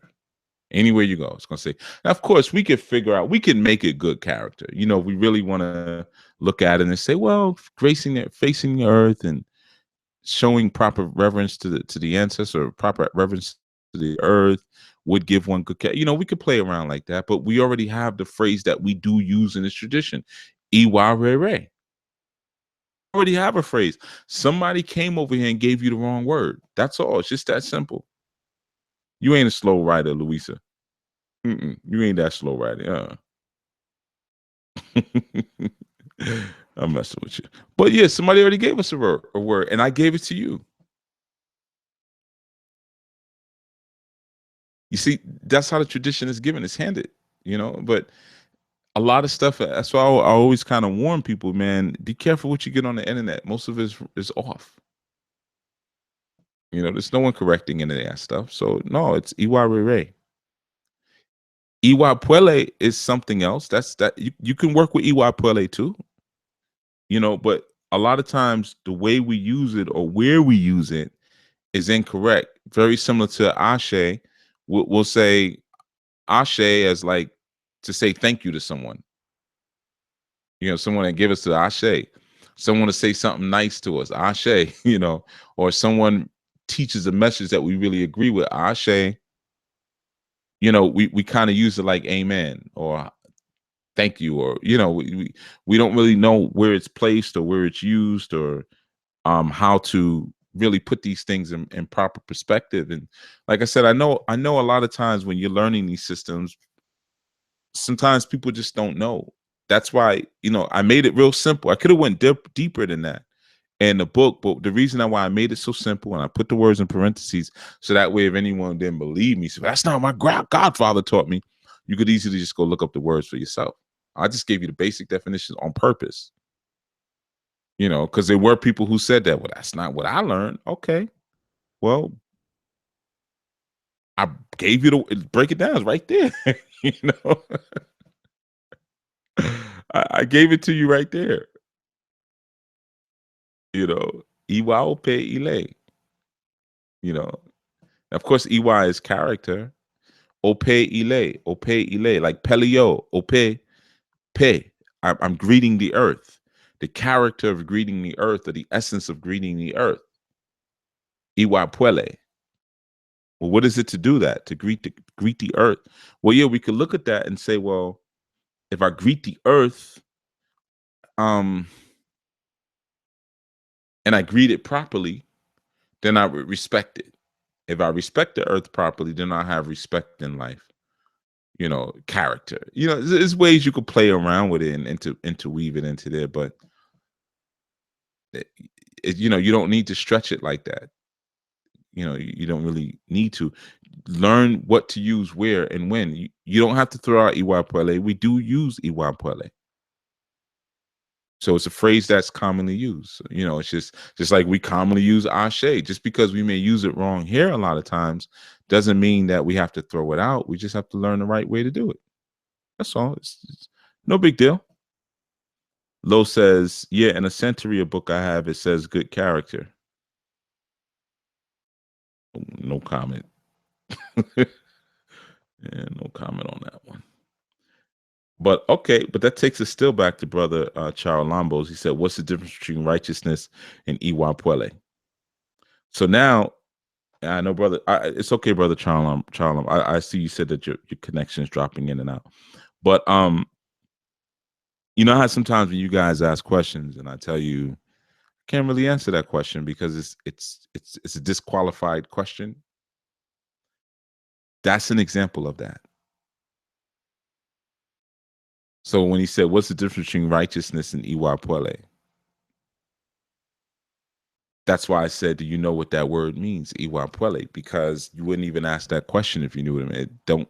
I'm not going to say they don't have anything to do with each other, but those are not two words that you would confuse with each other to be asking what the difference is, unless you don't know what one of them means or you don't know what both of them means. You see, now righteousness I broke down into 14 keys, so you shouldn't need that one either, because I I have that in another book. I'm just laughing because just I guess it's kind of an inside private thing sometimes, but a lot of these questions come up sometimes, and I'll sit down and I'll say, okay, man, I'm gonna do a class on that. I'll do a show on that, or I'll do a class on it, or heck, I'm gonna write a book about that. And then I'll say, and I'll even price the stuff so people can easily purchase it. So now they can have an answer to this question and they can be informed. And some people will even get the books and not read them and keep saying the same thing or keep asking the same question. And you have to understand that at that point, I'm kind of done with it. If I do a whole book breaking down something, or I have a whole section in it where I'm breaking down, let's say again, what righteousness is, I don't really want to talk about it again. At least not that much. I may do it to be nice or to be friendly one day, but for the most part, no, I don't really want to because I already put work into it, you know. So I made it easy for you already. Now you just have to go and read about it, you know. So I'm just laughing sometimes because it's funny. You have to kind of laugh because after you do all of that, like I said, grasping with divine power is there. And Madame Ma'at, even though Louisa says she's a slow writer, I don't believe it though. But okay, we'll go for it, Louisa. But and don't worry about it, Mark. I mean, Charles Lambos. I know you said I'll be sure to get your book. I'm not even talking about you because you're new, so I didn't expect you to know the answer. It's okay. But Madam Ma'at came through. Now, Sister Akia also came through as well. She's been around for a while, so she came through like she's supposed to.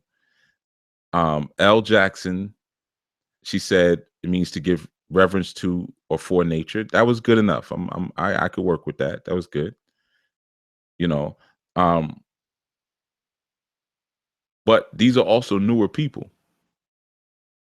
So I was expecting the older people, except for Sister Akia. I think you've been around for about 2 years now, something like that. You guys know I'm not good with dates. You might have been around for 4 years, but I think it was 2 years. But Madam Ma'at came through first, and I know she's brand new. She just got off the boat, into the land of Anu. She just came around a couple months ago. So I just kind of pay attention to that a little bit sometimes, man. Um, Anwar asked, Chief, do you remember the title of the show you did on EY Puele? I just searched YouTube and Blog Talk. Mm. I don't think I did a show on EY Puele. I did do segments on character, but I don't think I did a show breaking down EY Puele. Nope. I'm pretty sure I didn't. But I did on character, and I also spoke about righteousness on many shows. You know. Sister Kia says righteousness can be defined by the infill and living of the spiritual truth. Yeah, good. There we go. Yeah, I've shared that on the show. I'm not saying that you have to regurgitate whatever I'm saying, but if you're in this environment and someone asks a question and you've been given a higher perspective on that particular topic, I'm looking to see if you're going to share that higher perspective, or if you're just going to sit back in the cut.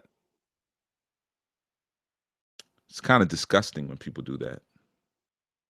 Keith Grill says, Iwa Puele, it is about working within the logical matrix of the universe to improve our lives. Wrong, brother. Wrong, sir. Wrong. Good day, sir. I got to hit you with the Willy Wonka. No.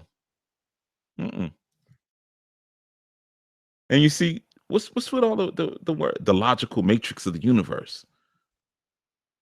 What's with all that? No, that's not what EY Pulley. And we just defined it. I even read a section from the book.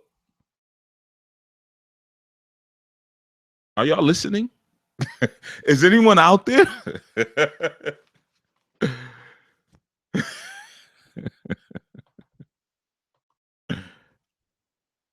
Remember what I said earlier about our ability to listening comprehension skills?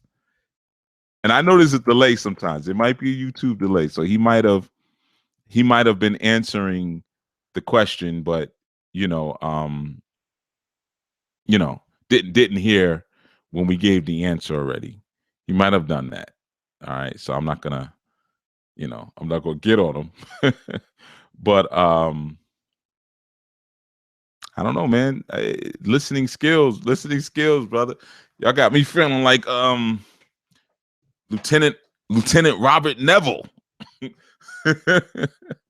Broadcasting that message every day and nobody's answering.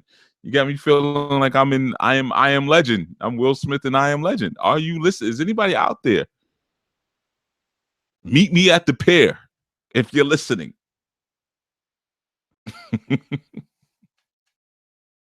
The information has been given to you, man. You see, the sisters were on it. Now that kind of tells you something. I think every brother answered it wrong. If I'm wrong, I'll look through and check. Because Anwar, you were off. You were off. Let me see. Tareem was off. Well, I don't. But Tareem, I ain't putting that on Tareem because Tareem is new.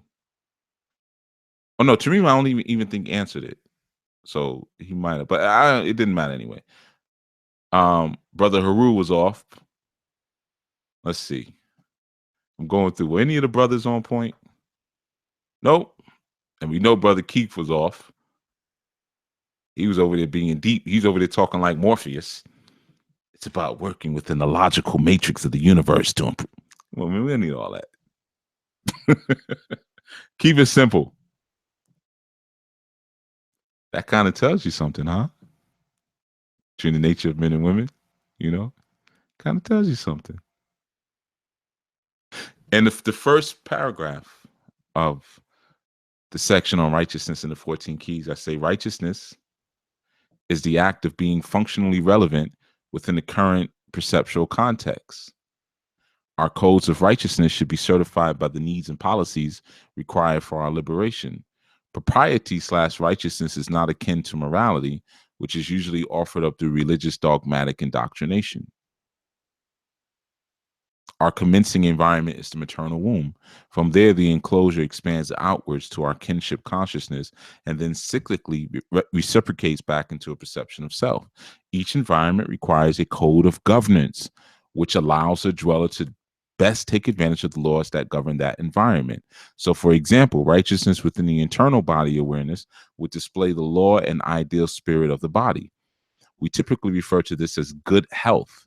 If what you are doing is not working towards the crowning notions of an approved contract within an environment, it is unrighteous. Easy. It's right there.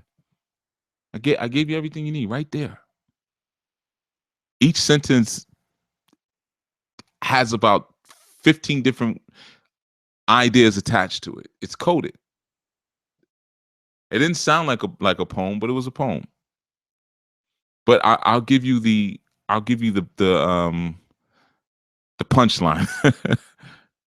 you the punchline.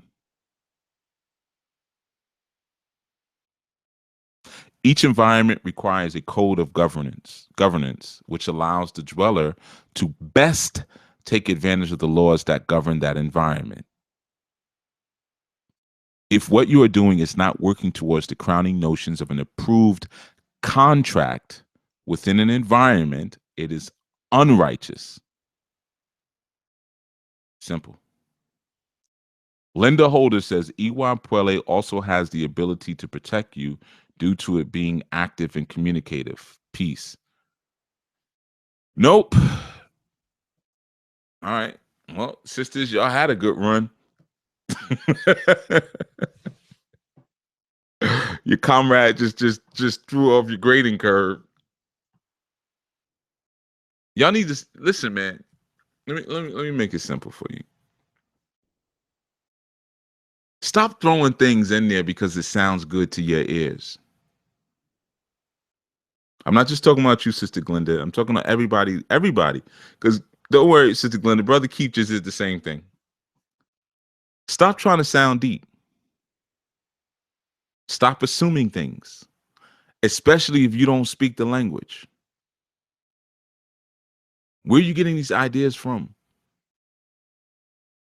I tell you to keep it basic for a reason. It's not because I'm trying to keep you guys suppressed and I want to be the only one who can break the words down. No, it's not that. Breaking the words down is making it basic. But y'all start adding things in. Don't add anything, man. Just take it for what it is. Learn the black and white of it first before you start coloring in between the lines. You're overcomplicating it. You're making it too hard on yourself.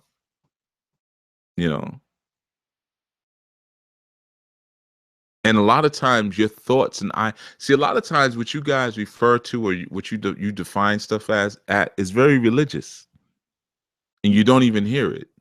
Like you have this constant pull, this perpetual proclivity towards religious concepts. So you take very basic definitions and very basic words that are laid out right in front of you, and you find a way to religiousize it. That is something you guys do a lot. So I'll say Oshun is the energy of congregation. People will say she's the energy of congregation, but she also will protect you and love you when you're lonely. Where the hell you get that from? Stop throwing things in there, man. That's the religious mind always creeping back in and distorting your perception. You see, it distorts your perception. So even when we speak about righteousness, I just broke down what righteousness is. Watch somebody come back and mess it up. Watch. Now, Sister Glenda may have a delay, so I'll give that to her. I don't know if she does, but she may have given that definition before we. But I know that's I don't think so, because you would have read what was already in the chat. I think she just tried to throw something extra in there. So what I'm saying is that it's the same thing, man. You guys, Brother Charles Lombo says I have to get your book ASAP. Thanks a lot, Chief. Yeah, you get it when you're ready for it. You got a lot already just tonight. I mean, sure, pick up the book, but you got a lot already. Work with what is on your plate right now.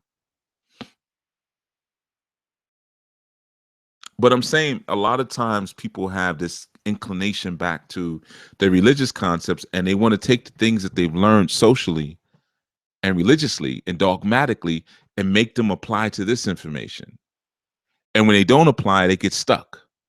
So if I use a word like righteousness, it has to mean something good, but not always. Again, if you look at the definition of what I said, look at the definition when I dealt with righteousness is being able to respond and react, in the best way for the environment that you've contracted with. Well, if a man goes out to feed his family, and in order to feed his family, he kills something, we might say he's a good man, he's a righteous man, he always brought meat home back on the table. But some might say the man's a killer. Why does he got to go? Why can't he just farm? Why can't he just grow vegetables? Why does he have to kill animals to eat? But then I would probably say, well, he's still killing something. Why does he got to uproot things from the earth that are growing peacefully? Either way, he's dominating something in order to feed himself. So what is more or less righteous? It depends on the environment that he's contracted with. If he's not contracted with me within a communal context, he might say, well, listen, we eat meat over here. So what you're talking about has nothing to do with our righteousness. For us, what's right and what's appropriate is to go out and kill animals so that way our families can eat. That is what we consider to be righteous. You see? That has nothing to do with following the 10 Commandments. But a lot of times in our misunderstandings and in our dogmatic leanings, we'll bring it right back there. And sometimes we don't even hear ourselves bringing it right back there. You see, that's why we'll replace the word amen and hallelujah for ashe. Because we still are addicted to those dogmatic proclivities that the religion provided for us. So we'll take a word that we barely even understand, like ashe or iwa puele or iwa rere, and we'll religiosize it. They're just words. That's it. They're just words. Learn the words before you start applying your own definition to them based on what you've ignorantly acquired. And I'm saying ignorantly as a plus, because you're not maliciously going out or lazily going out and saying, well, hey, I'm just going to go get some wrong information. We don't have a lot of exposure to good information, and it's a lot less than you may imagine. I just don't talk about it because I don't want to seem like a storm cloud, a gloomy storm cloud. But again, sometimes it's in what is not said that reveals more. You don't hear me give too many cosigns, Go. You can go back through every show. Go back. And I'm talking about the shows I did. Now I'm not talking about the I knew Asafo and when we had certain guests and stuff like that. Because I didn't co-sign all those guests. I have to say it now, years later. You know, more so when Wole. Well, I almost said their government names. More so when the two guys were doing the show. Um, ex Sadula House members. They were just grabbing people out of Facebook groups, you know, that they were cool with, or people they wanted to get cool with, and bringing them on the show and stuff like that.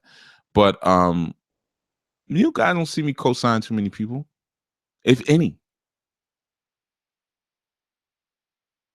And let's look at it like this. I'll make it real simple. Books.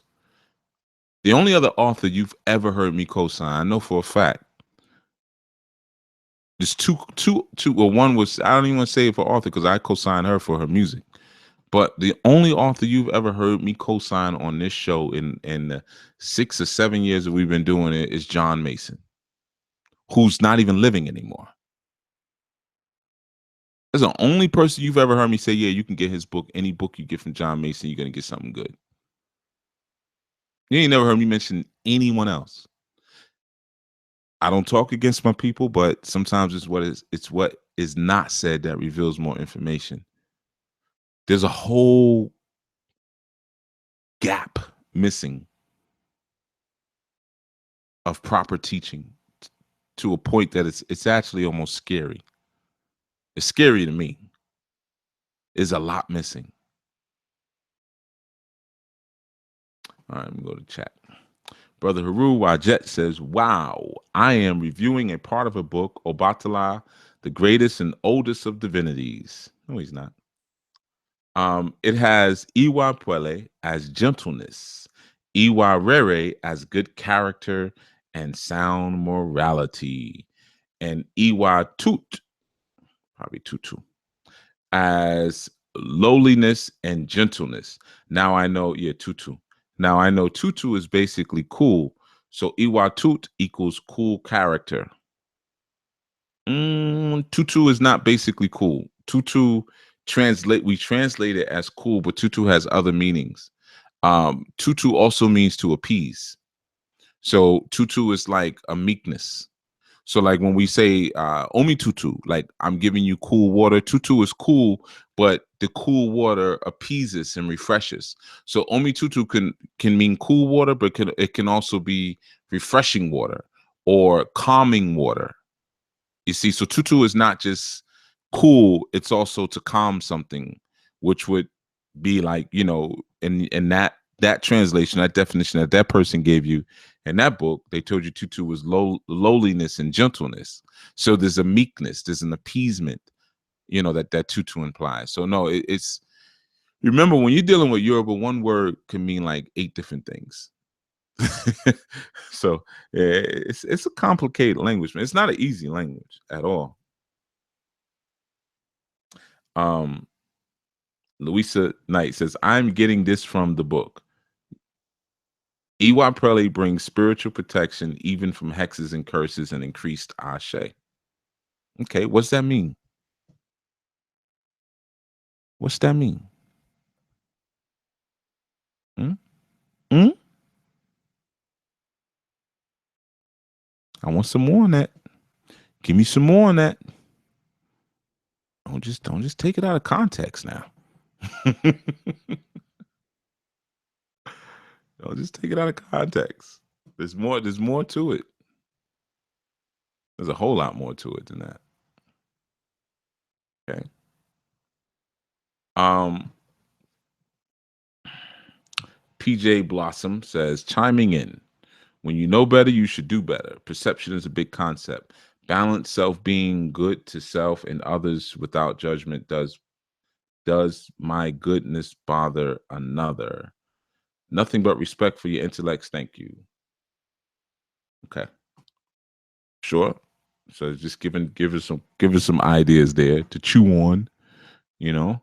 Um Glenda Holder says, I apologize, ladies. I thought, what you apologizing for?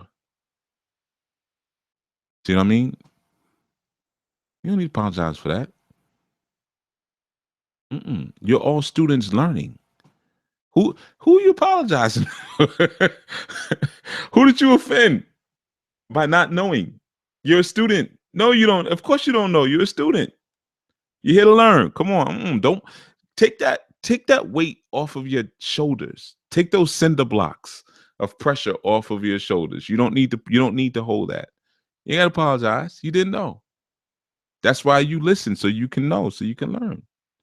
You see? So she says, I apologize, ladies. Exclamation mark. I thought the reverence for nature could provide protection.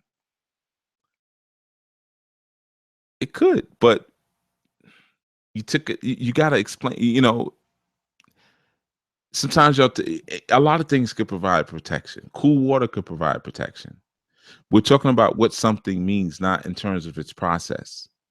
You see, so I may like I gave an example in the book about Iwa Pele when I cleaned the river for Oshun.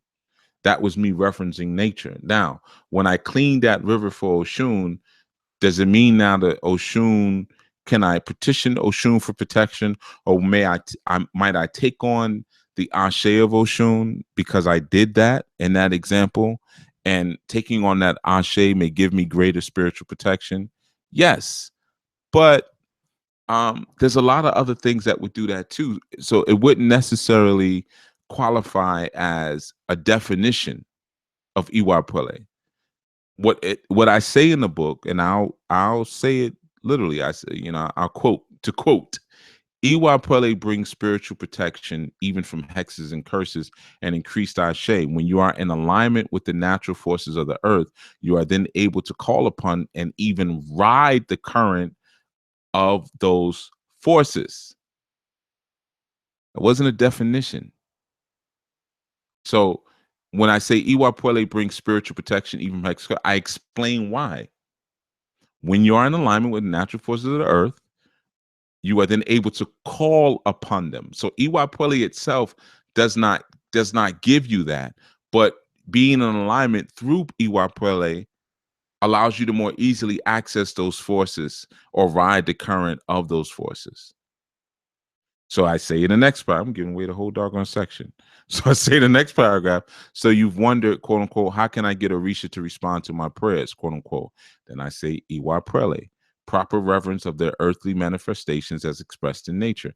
And then I gave the example of when I cleaned the river. And I do that all the time. So, but you have to get it in full context. Don't just pull and pick like that. You're not going to get what you're supposed to get if you do it that way. I'm telling you, you're not going to get it that way. Take your time. The books that I write, I know I write them purposely so you can read them quickly, but you're not gonna understand them quickly. You're just not. And I know people read them and they call it, all right, Chief, I'm ready for the next book. No, you're not. I know you're not. Because I can tell by your energy when you're not. You see how difficult this very simple concept was tonight? This is the stuff that I want you all to look at. And even for those of you who say, well, I knew what the answer was. You didn't jump up and say it. So that means you didn't understand the lessons about community. So you still don't get it. You still didn't get the book. Because all in all, only one or two people responded.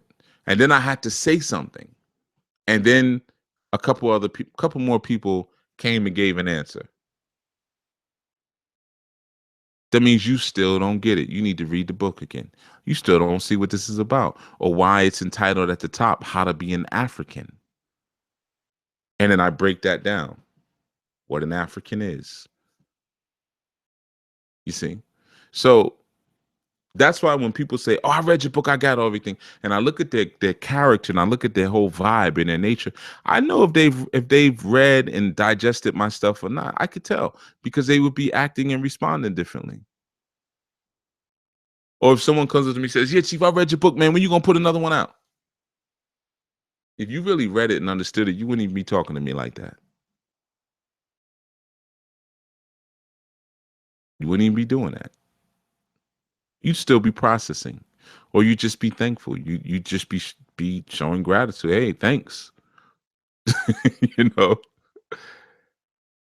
there's a certain and I don't necessarily speak about specifically how an enlightened person should behave because there's no such thing. There's no template, but there's a vibe that you pick up. There's an energy that you pick up on, and it comes through in their questionings and the disposition, and there's a thousand ways in the moment that you can tell where a person's at. Like we say, 83% of communication is nonverbal. You know, there's 1,001 ways that you can tell if a person is getting into this information or not, if they're digesting it, if they're applying it, if it's transforming them or not, or if they're just reading and skimming through it and picking up on some new little words and catchphrases to use in order to sound deep. Trust me, I know the difference. Any real teacher knows the difference. And people get very frustrated behind that. And then those are some of the people who leave I knew. When I say, listen, no, you still got work to do and da da da da da. And they've been able to fool so many people that they're upset that somebody sees through them. So they got to get rid of all the people who see through them, you know, or just get away from all the people who see through them. So there's a different type of change that comes, man, when you pick up on this information. There's a different type of interaction with your own ego that comes into play. You know, people who really know this stuff, I wouldn't have to say, "Hey, answer that question." Why isn't nobody answering the new person's question? I wouldn't have to do any of that. The fact that I got to mention that and then people jumped in, let you know where you're at. You ain't there yet because you didn't give a crap about the other person. You just here to take what you want to take for you. That's not very African. That's not a good way to greet the earth or other ancestors. That means you didn't get that section. You didn't get what was being said to you. You see.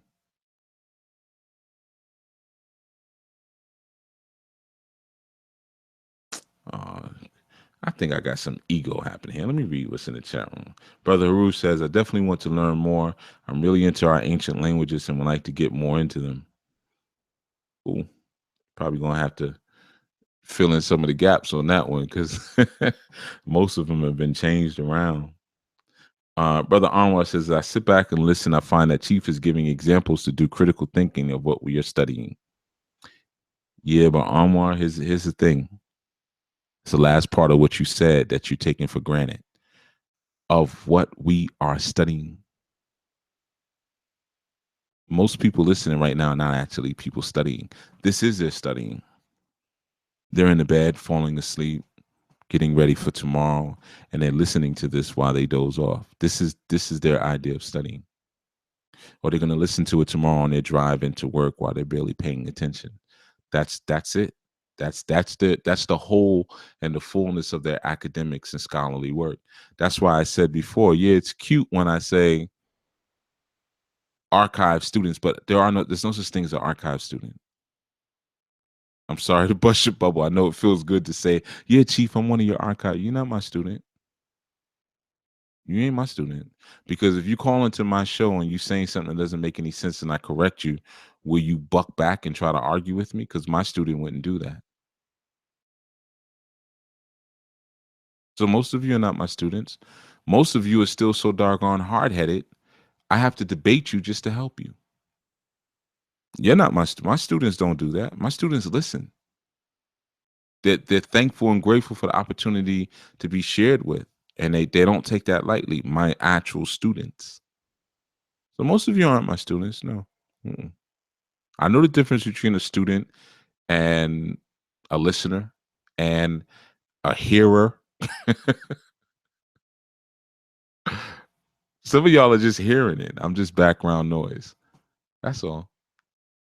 I have a monotonous sounding voice, so it's good to go to sleep with. Oh, he puts me to sleep. He's so damn boring. Except for the nights I turn up a little bit.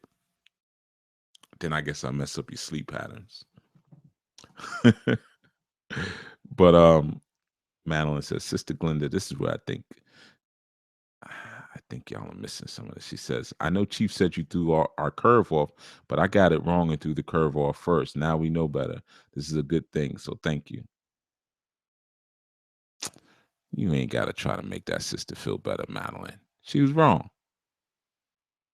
That's all. She was wrong. Sometimes we're wrong. You're here to be corrected. I hope you don't listen to these segments to be confirmed. I really hope. I mean, there's other people who you can do that with, man. There's a lot of people.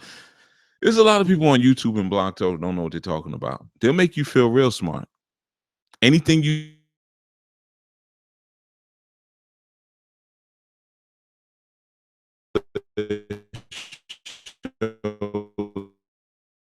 anything you says. Oh, my sound probably just messed up. Let's see. Yeah, anything you ask them, they're going to sound kind of weak in their answers, and the weakness of their answers is you're going to feel the weakness of the answers, and it's going to make you feel more encouraged. There's a lot of people like that out here, who don't know what they're talking about, and they teeter just enough on maybe kind of sort of knowing what they're talking about. Okay, thank you. I'm clear. Knowing what they're talking about, and Tareem says I'm breaking up. I think you got a delay, Tareem. I think because I know it broke up a minute ago and I just fixed it. Yeah, but they may kind of sort of know a little bit of what they're talking about, just enough to make you feel like everything you're doing is already correct. See, that's what they do. So when they're talking, you'd be like, yeah, I figured that. I figured that. Yeah, I would, there's a lot of people out here like that. But this is not the experience where you're probably going to find that. This is not that, and that's why I don't have 100,000 views on my video. People, they don't want to feel that. They don't want to feel like they're wrong. I've heard so many people say that before. Like, they mix being told they're wrong in with abuse. They'll talk about things like, yeah, going through life and people putting you down and stuff and telling you you're wrong. Sometimes you are wrong, though. Sometimes we need to be corrected. That's just a part of life. That's normal. There's nothing wrong with that. There's nothing wrong with that. So yeah, Madeline, she was wrong. That's all. No big deal. Most people who responded were wrong. One to grow on. Let's see. Aru Watchet says bad character may provide protection. LOL. Bad character may provide protection. All right. Okay. Okay. Sister Glenda says, peace, Madeline. He did say that LOL hides face. Stop hiding your face. Joking. I didn't get it though. I still thought it was like an open line of communication to nature based in respect. Clarity is good. It is. Iwa Puele. It is an open line of communication based on respect. But look at it like this. To greet the earth, and like I gave the example in the book, it's like greeting your elders. Does it automatically mean you have an open line of communication because you greet them properly?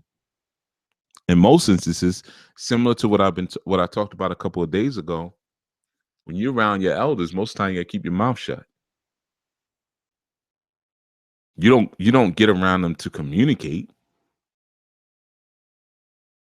You get around your elders just to get around your elders.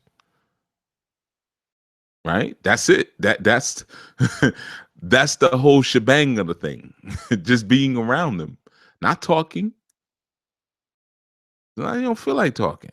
Sometimes they're watching Bob Barker on The Price is Right. Oh no, Bob Barker doesn't do it anymore. I think with the singing dude, Wayne, with the funny shaped head. You guys know what I'm talking about. Wayne Brady. Wayne Brady does Price is Right. Maybe they want to watch The Price is Right. Or Matlock. Or Murder, She Wrote. And you just got to kind of sit there and, get out the way.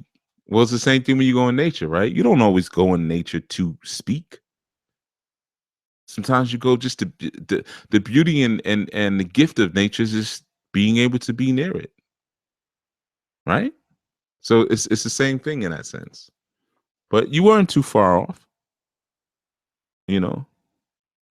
But either way, you weren't completely on. Oh, Drew Barry does the prices right now. Oh, okay, the dude with the glasses. See, I don't know, man. I don't watch TV.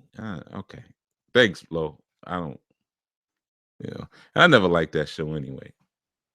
It was stupid appliances. How much would this cost? Who cares, man? I ain't like that show. But you get my point. What I'm saying. Yeah, you just recognize in a sense that you're coming to learn. That's all. You're coming to learn, and it's going to be a lot that you're going to come with that may not be correct, and that's perfectly fine. And when you can accept that, and I'm not saying that I have all the answers. I don't even have a tenth of the answers. Matter of fact, less than that. you know um no, like I said, I'm just a little further down the road, but there's a lot of answers I don't have. But pretty much anything you guys ask me, I'm gonna have to answer for, because your questions are very simple. They're very simple. Like, I can do this standing on one hand. Adults' questions are always easy. It's the children's questions that are hard. Those are the brain benders. The questions that they ask, the stuff that adults ask, are usually pretty much centered around their own selfish desires. They're usually ego based. Those are the easiest ones. I had a dream. Can you interpret my dream? How do I get more money? Uh, I need a mate in my life. I need direction in my life. I want to get a better car. My children don't act right. They're getting on my nerves. It's always very self-directed. Those are the easy things to answer. Children don't really ask questions about themselves. They never do. They want to know about the mechanisms of the world and the universe. Those are the type of questions they ask. Um, Often they ask questions about other people and how to interact with other children. When it's certain, when this child says this, what do I say? Or this one said this and it was mean, what should I do? And things like that. Or if if you advance them and teach them about spiritual matters and spirituality, they're going to ask you some very straight up questions that you should have asked in the very beginning. Like, how do we know this is true? Just because it's that from Africa, does that mean it's right? They're gonna ask you questions like that. Then you got to dig a little bit with them, but you're able to say things honestly to them. Like what I pulled back on when I was talking about the Matrix earlier, about God's desire to assimilate everyone. Certain gods, not all gods. Your higher divinities look for differentiation and duality. Your lower divinities of the human world, or of the physical world. The physical world deities look for assimilation. The off-world deities look for distinction. So you can easily explain that to a child. Very easy. You say, okay, well, there's certain energies, or there's certain big people like giants that are invisible. They live in another kind of place right next to us, in this world where we live right now, where we go to school, where we walk down the street, where we go and get water from the water fountain, where we go to the store. You give them all the example. You say, now those invisible giants, they're like magic people. They want to make everybody and everything the same. That's why you might go to school and you might wear something that day that you really want to wear, but then everybody at school makes fun of you and say, why don't you wear what we're wearing? You see, that's how I would say it to a child, like that. Then I would say, but then there's energies, like, look up in the sky. You see, there's stars and there's clouds and there's the sun. Well, it just keeps going up and up and up and up and up, and we don't know how high it is, right? It just goes up and up and up and up and up and up and up. Well, there's other energies. Some of them are real far up, some of them are real far down, and some of them are right next to us, but we can't see them. And I might have them do something like squint their eye or something like that. I say, squint your eye. I said, you notice when you squint your eye, it looks like there's little shiny things around everything, like they're twinkling. Yeah, it's twinkling. Yeah. So, if you look a certain way, you can see that there's other things around things that we don't normally get to see. Well, that's the other world. And the giants and the big people, the bosses of that world, the people who are in charge, they want everything to be different. They want you to dress different, you to smell different, you to talk different. If you want to wear your ballerina dress with some cowgirl boots, they say that that's fine because that's where that idea comes from that other place. You see, that's how I would talk to a child. If I was talking to a child, broke it down real easy, didn't overcomplicate it, didn't use any, huge words. A child we get what I'm saying. It makes sense. Okay, I can get with that. I might give more examples, of course. Yeah, I can get with that. That kind of makes sense. Okay, yeah, yeah. I'll probably make some references to their own thoughts. Like, like you think things and I can't see what you're thinking, right? But the things that you're thinking are different from the things that I'm thinking. So where we have, you know, talks where people can't see, it's always very different. But let's look at our clothes. We both have like on the same thing. You have on the top, I have on the top. You have on the bottom, I have on the bottom. You have on shoes, I have on shoes. See, so out here where we can see everything, everything starts looking the same. I'll say it like that to a child. You say that to an adult, pfft, no, my goodness. Huh? I don't get it. So wait up. You mean to tell me that there's two gods? But that's not what I grew up learning. I don't get this. So you telling me, are we talking about God and the devil? We talking about Satan? Okay, I get it. So yeah, I know what you're saying. So Satan wants. No, I didn't say Satan. I didn't say Satan. I said energies. Right, but that see, oh my goodness, this is so hard to understand. You see, that's how an adult would respond. So now, what's fun to teach a child, and what I could teach a child in less than 10 minutes, I got to sit down and design a whole class. I don't mean to be cruel, but I have to sit down and design a whole class to teach it an adult because adults have all those preconceived notions, and sometimes our people we just don't listen very well. You assume you know what the person is saying before they get their words out their mouth. Or like sometimes when people say, you know, um, okay, chief, yeah. So basically, what you're saying is this. Is no, that means you ain't listening. You trying to make it your thing. It's not your thing. Peace is to Akia, you know. So that's what I mean. A lot of times it's very difficult as adults because we have preconceived notions and we don't really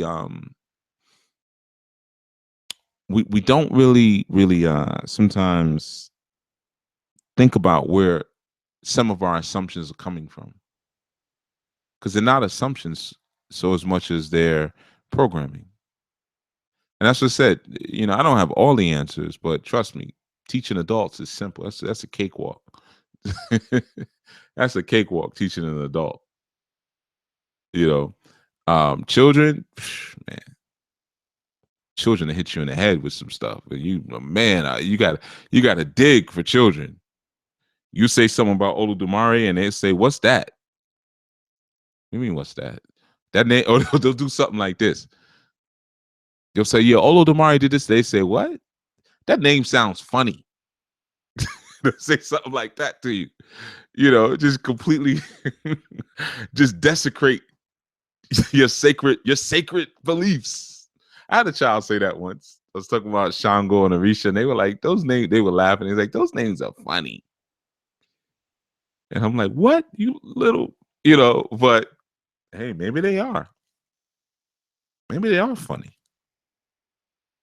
But maybe when they were taught to me, I was afraid to say that because I was so old by then. You know,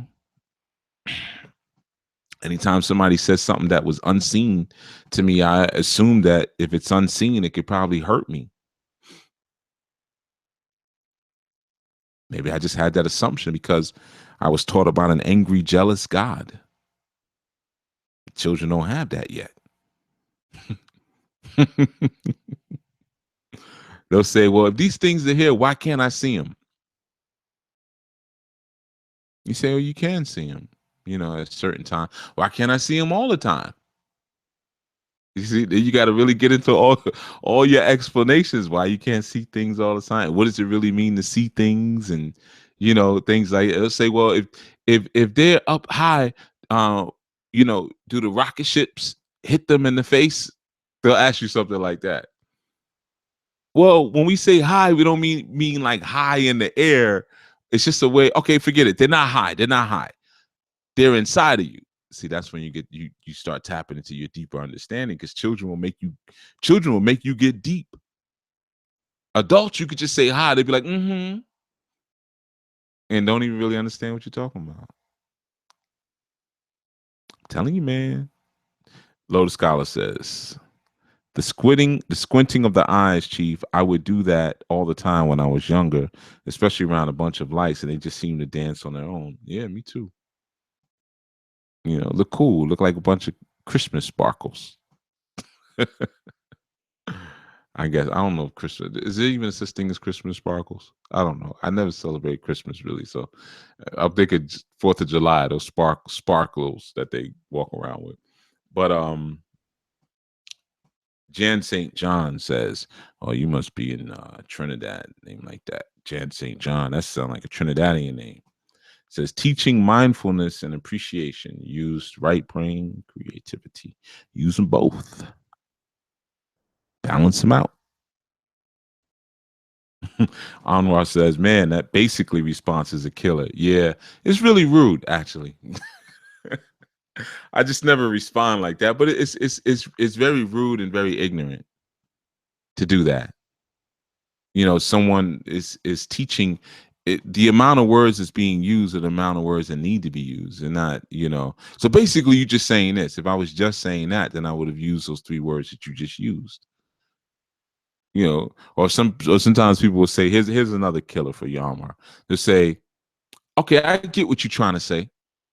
I'm not trying to say it. I just said it." See, that's another way of dismissing what you're saying. There's all kind of little secret things that have been programmed into us to keep us away from the light, to keep us away from really having that light go inside of us and explode our understanding and evolve us. It's all little secret, small things we do. Our lack of attention. How we begin to shift our focus. The little phrases that we say, or the little things that we do that end up annoying the person that's teaching us. Sometimes we unknowingly annoy them and they don't want to teach us anymore. They shut down. We're taught to say certain things or to behave a certain way in the face of things that we don't know. You see, that's all a part of the societal programming. How we're going to behave in the face of things that we don't understand keeps us locked down. You see. All right, we're going to get out of here. We're going to get out of here. Like I said, I like to keep it light on Wednesdays because I want you all to be able to sleep or to rest. You're probably going to sleep. I want you to be able to rest and, you know, and not be thinking too much about what was said. But you see, let's just go back to the beginning real quick before we go. Like I said, don't feel ashamed about what you don't know and what you have to ask questions about. Don't feel ashamed when you're corrected. You're going to get corrected. I'm not afraid to correct you. I lose people all the time for that. Or there's certain people who used to talk in the chats and stuff, they don't talk anymore because they were corrected publicly and never spoke again. And some of them tell me on the side, "Oh, I still listen to the shows. Yeah, I just don't go in the chat room." Yeah, that's why you ain't growing. Afraid to be corrected, afraid to be put out there. The Warriors do it though. The Warriors will. All right, Chief. Here's what I got. Does this make sense?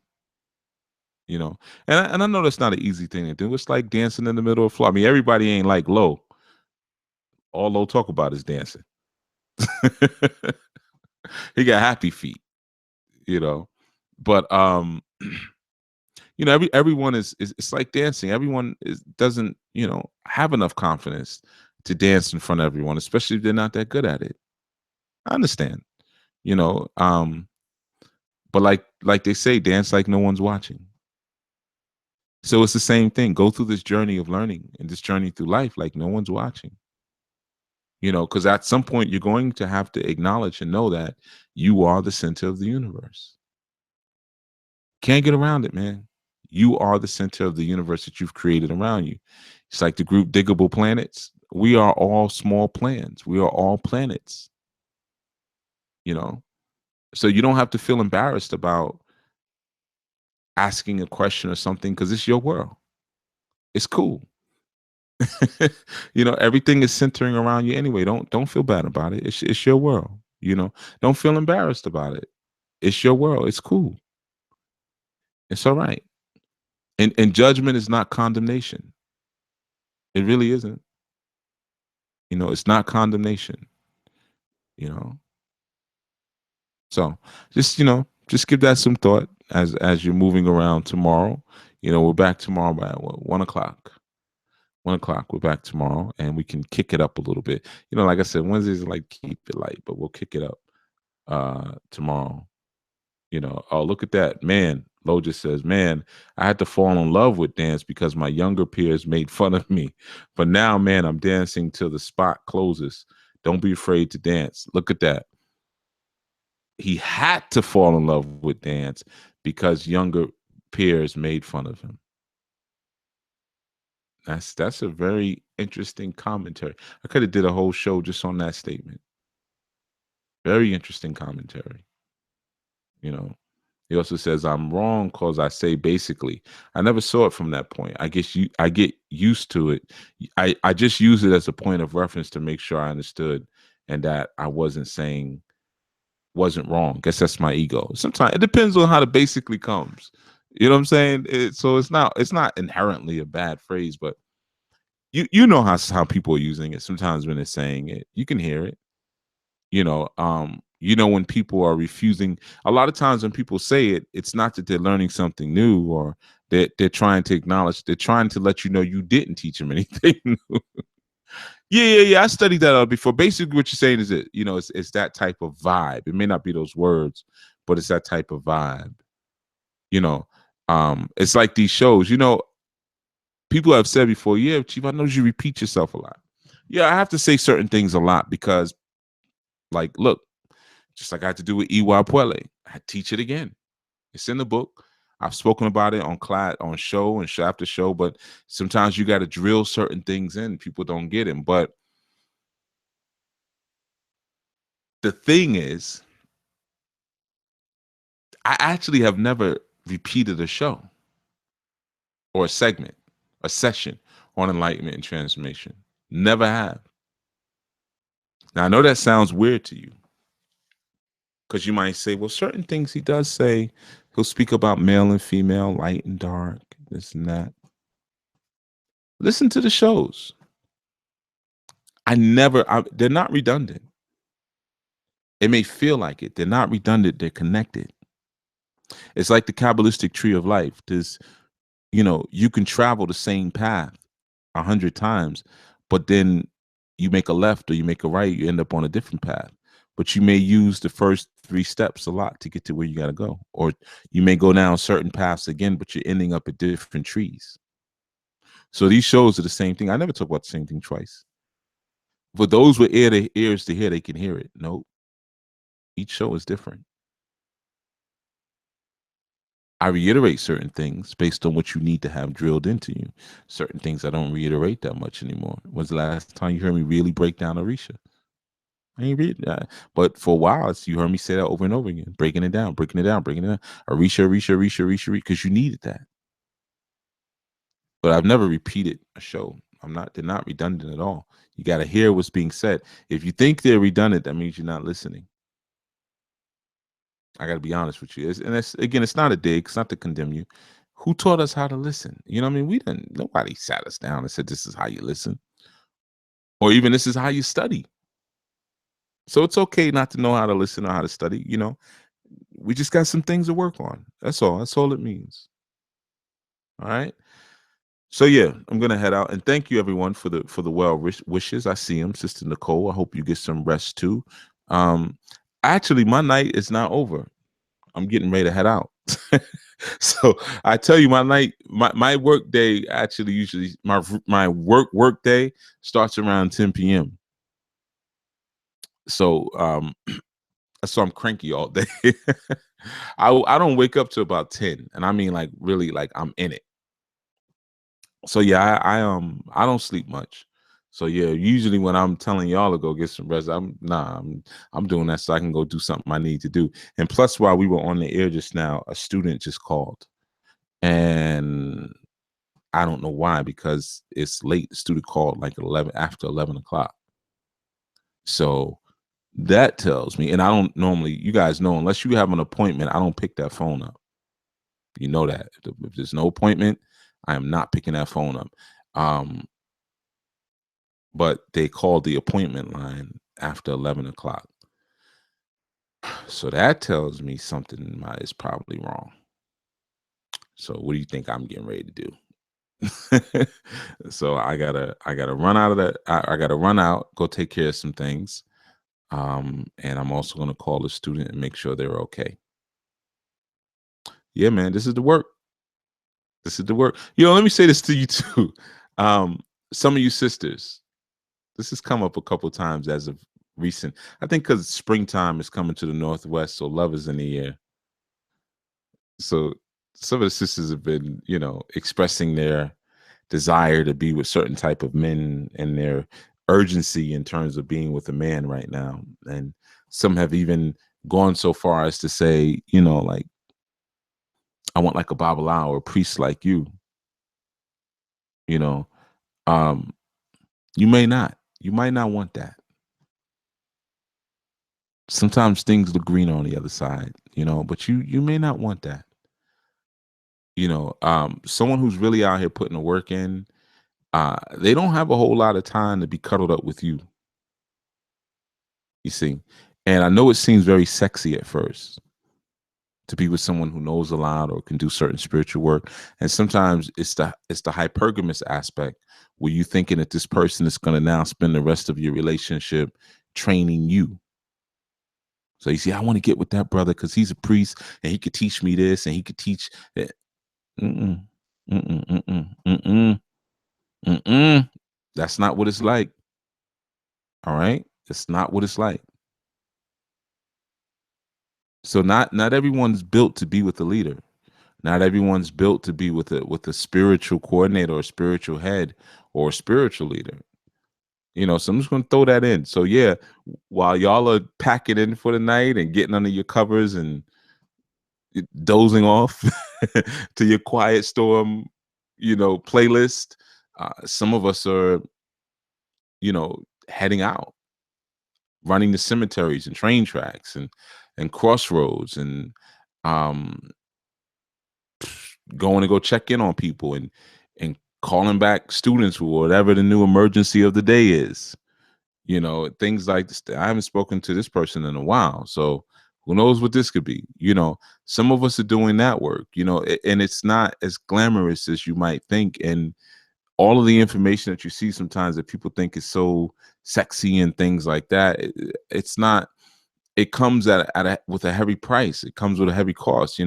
So just kind of keep that in mind. Most of you are not really built for that. 95% of you saying I want to be with a priest, you are not built to be with a real priest. You ain't ready for that. You better off just go and get yourself a regular boyfriend or whatever, or regular old husband. Someone who just goes to work, comes home, drinks a beer, and watches basketball. That's what most of you really want. You want someone who's going to service you. And if you're with a priest, you're not going to really get service like you think, just because you see them service in the world. And I've heard so many people complain about that. I've had people in my life in the past complain about that. You do everything for everybody else, but you don't talk to me as much as you talk to them. No, I don't. And I ain't. That's what it's like. You think when Malcolm X would be at home, he'd be sitting there doing lectures in the middle of his living room to his wife and his daughters. No, he wanted to finally relax after being on the road for so long. And Betty might have been like, "Hey, let's talk about this and talk." Baby, I don't want to talk about that. I've been traveling for hours. I've been going back and forth all these places, building these monsters, and I don't want to talk about none of that right now. I just read my paper and watch some TV and play with the girls on the floor. You see, that's all I want. So like I said, man, I know the grass looks green on the other side, but a lot of times it isn't. A lot of times it isn't. I'm just gonna say that. I know springtime is coming and love is in the air and everything, man. I know it is, but it's not for everybody. All right, it's not for everyone. All right, so now I'm out, and you're all welcome. I see the thank yous coming in. You're more than welcome, everyone. You're more than welcome. Well, Louisa, you already got a husband, so you out of the runnings. Yeah, you're not playing the field anymore. You got a man. I'm just saying, I'm talking about to the other people, the other folks. You know, um, yeah, it's not for everybody, man. So be careful what you ask for, because you might end up in a situation, um, and just feel really inadequate, or just not really understand what's going on. Like, what I mean when I say understand, like, you may feel like, well, is his purpose more important than me? This hurts so bad. Yeah, it is more important than you. To him, yeah, absolutely. And that may be a hurting feeling for you. You may not be ready to hear that or to receive that. But yeah, that's what it is. So um, like I said, just slow down. All right. Until such time, everyone. Rest well, and for those of you still moving around, like our dear brother Tareem, travel safe. Anyone of you driving, and keep your wits about you. All right. Until such time, man. Respect.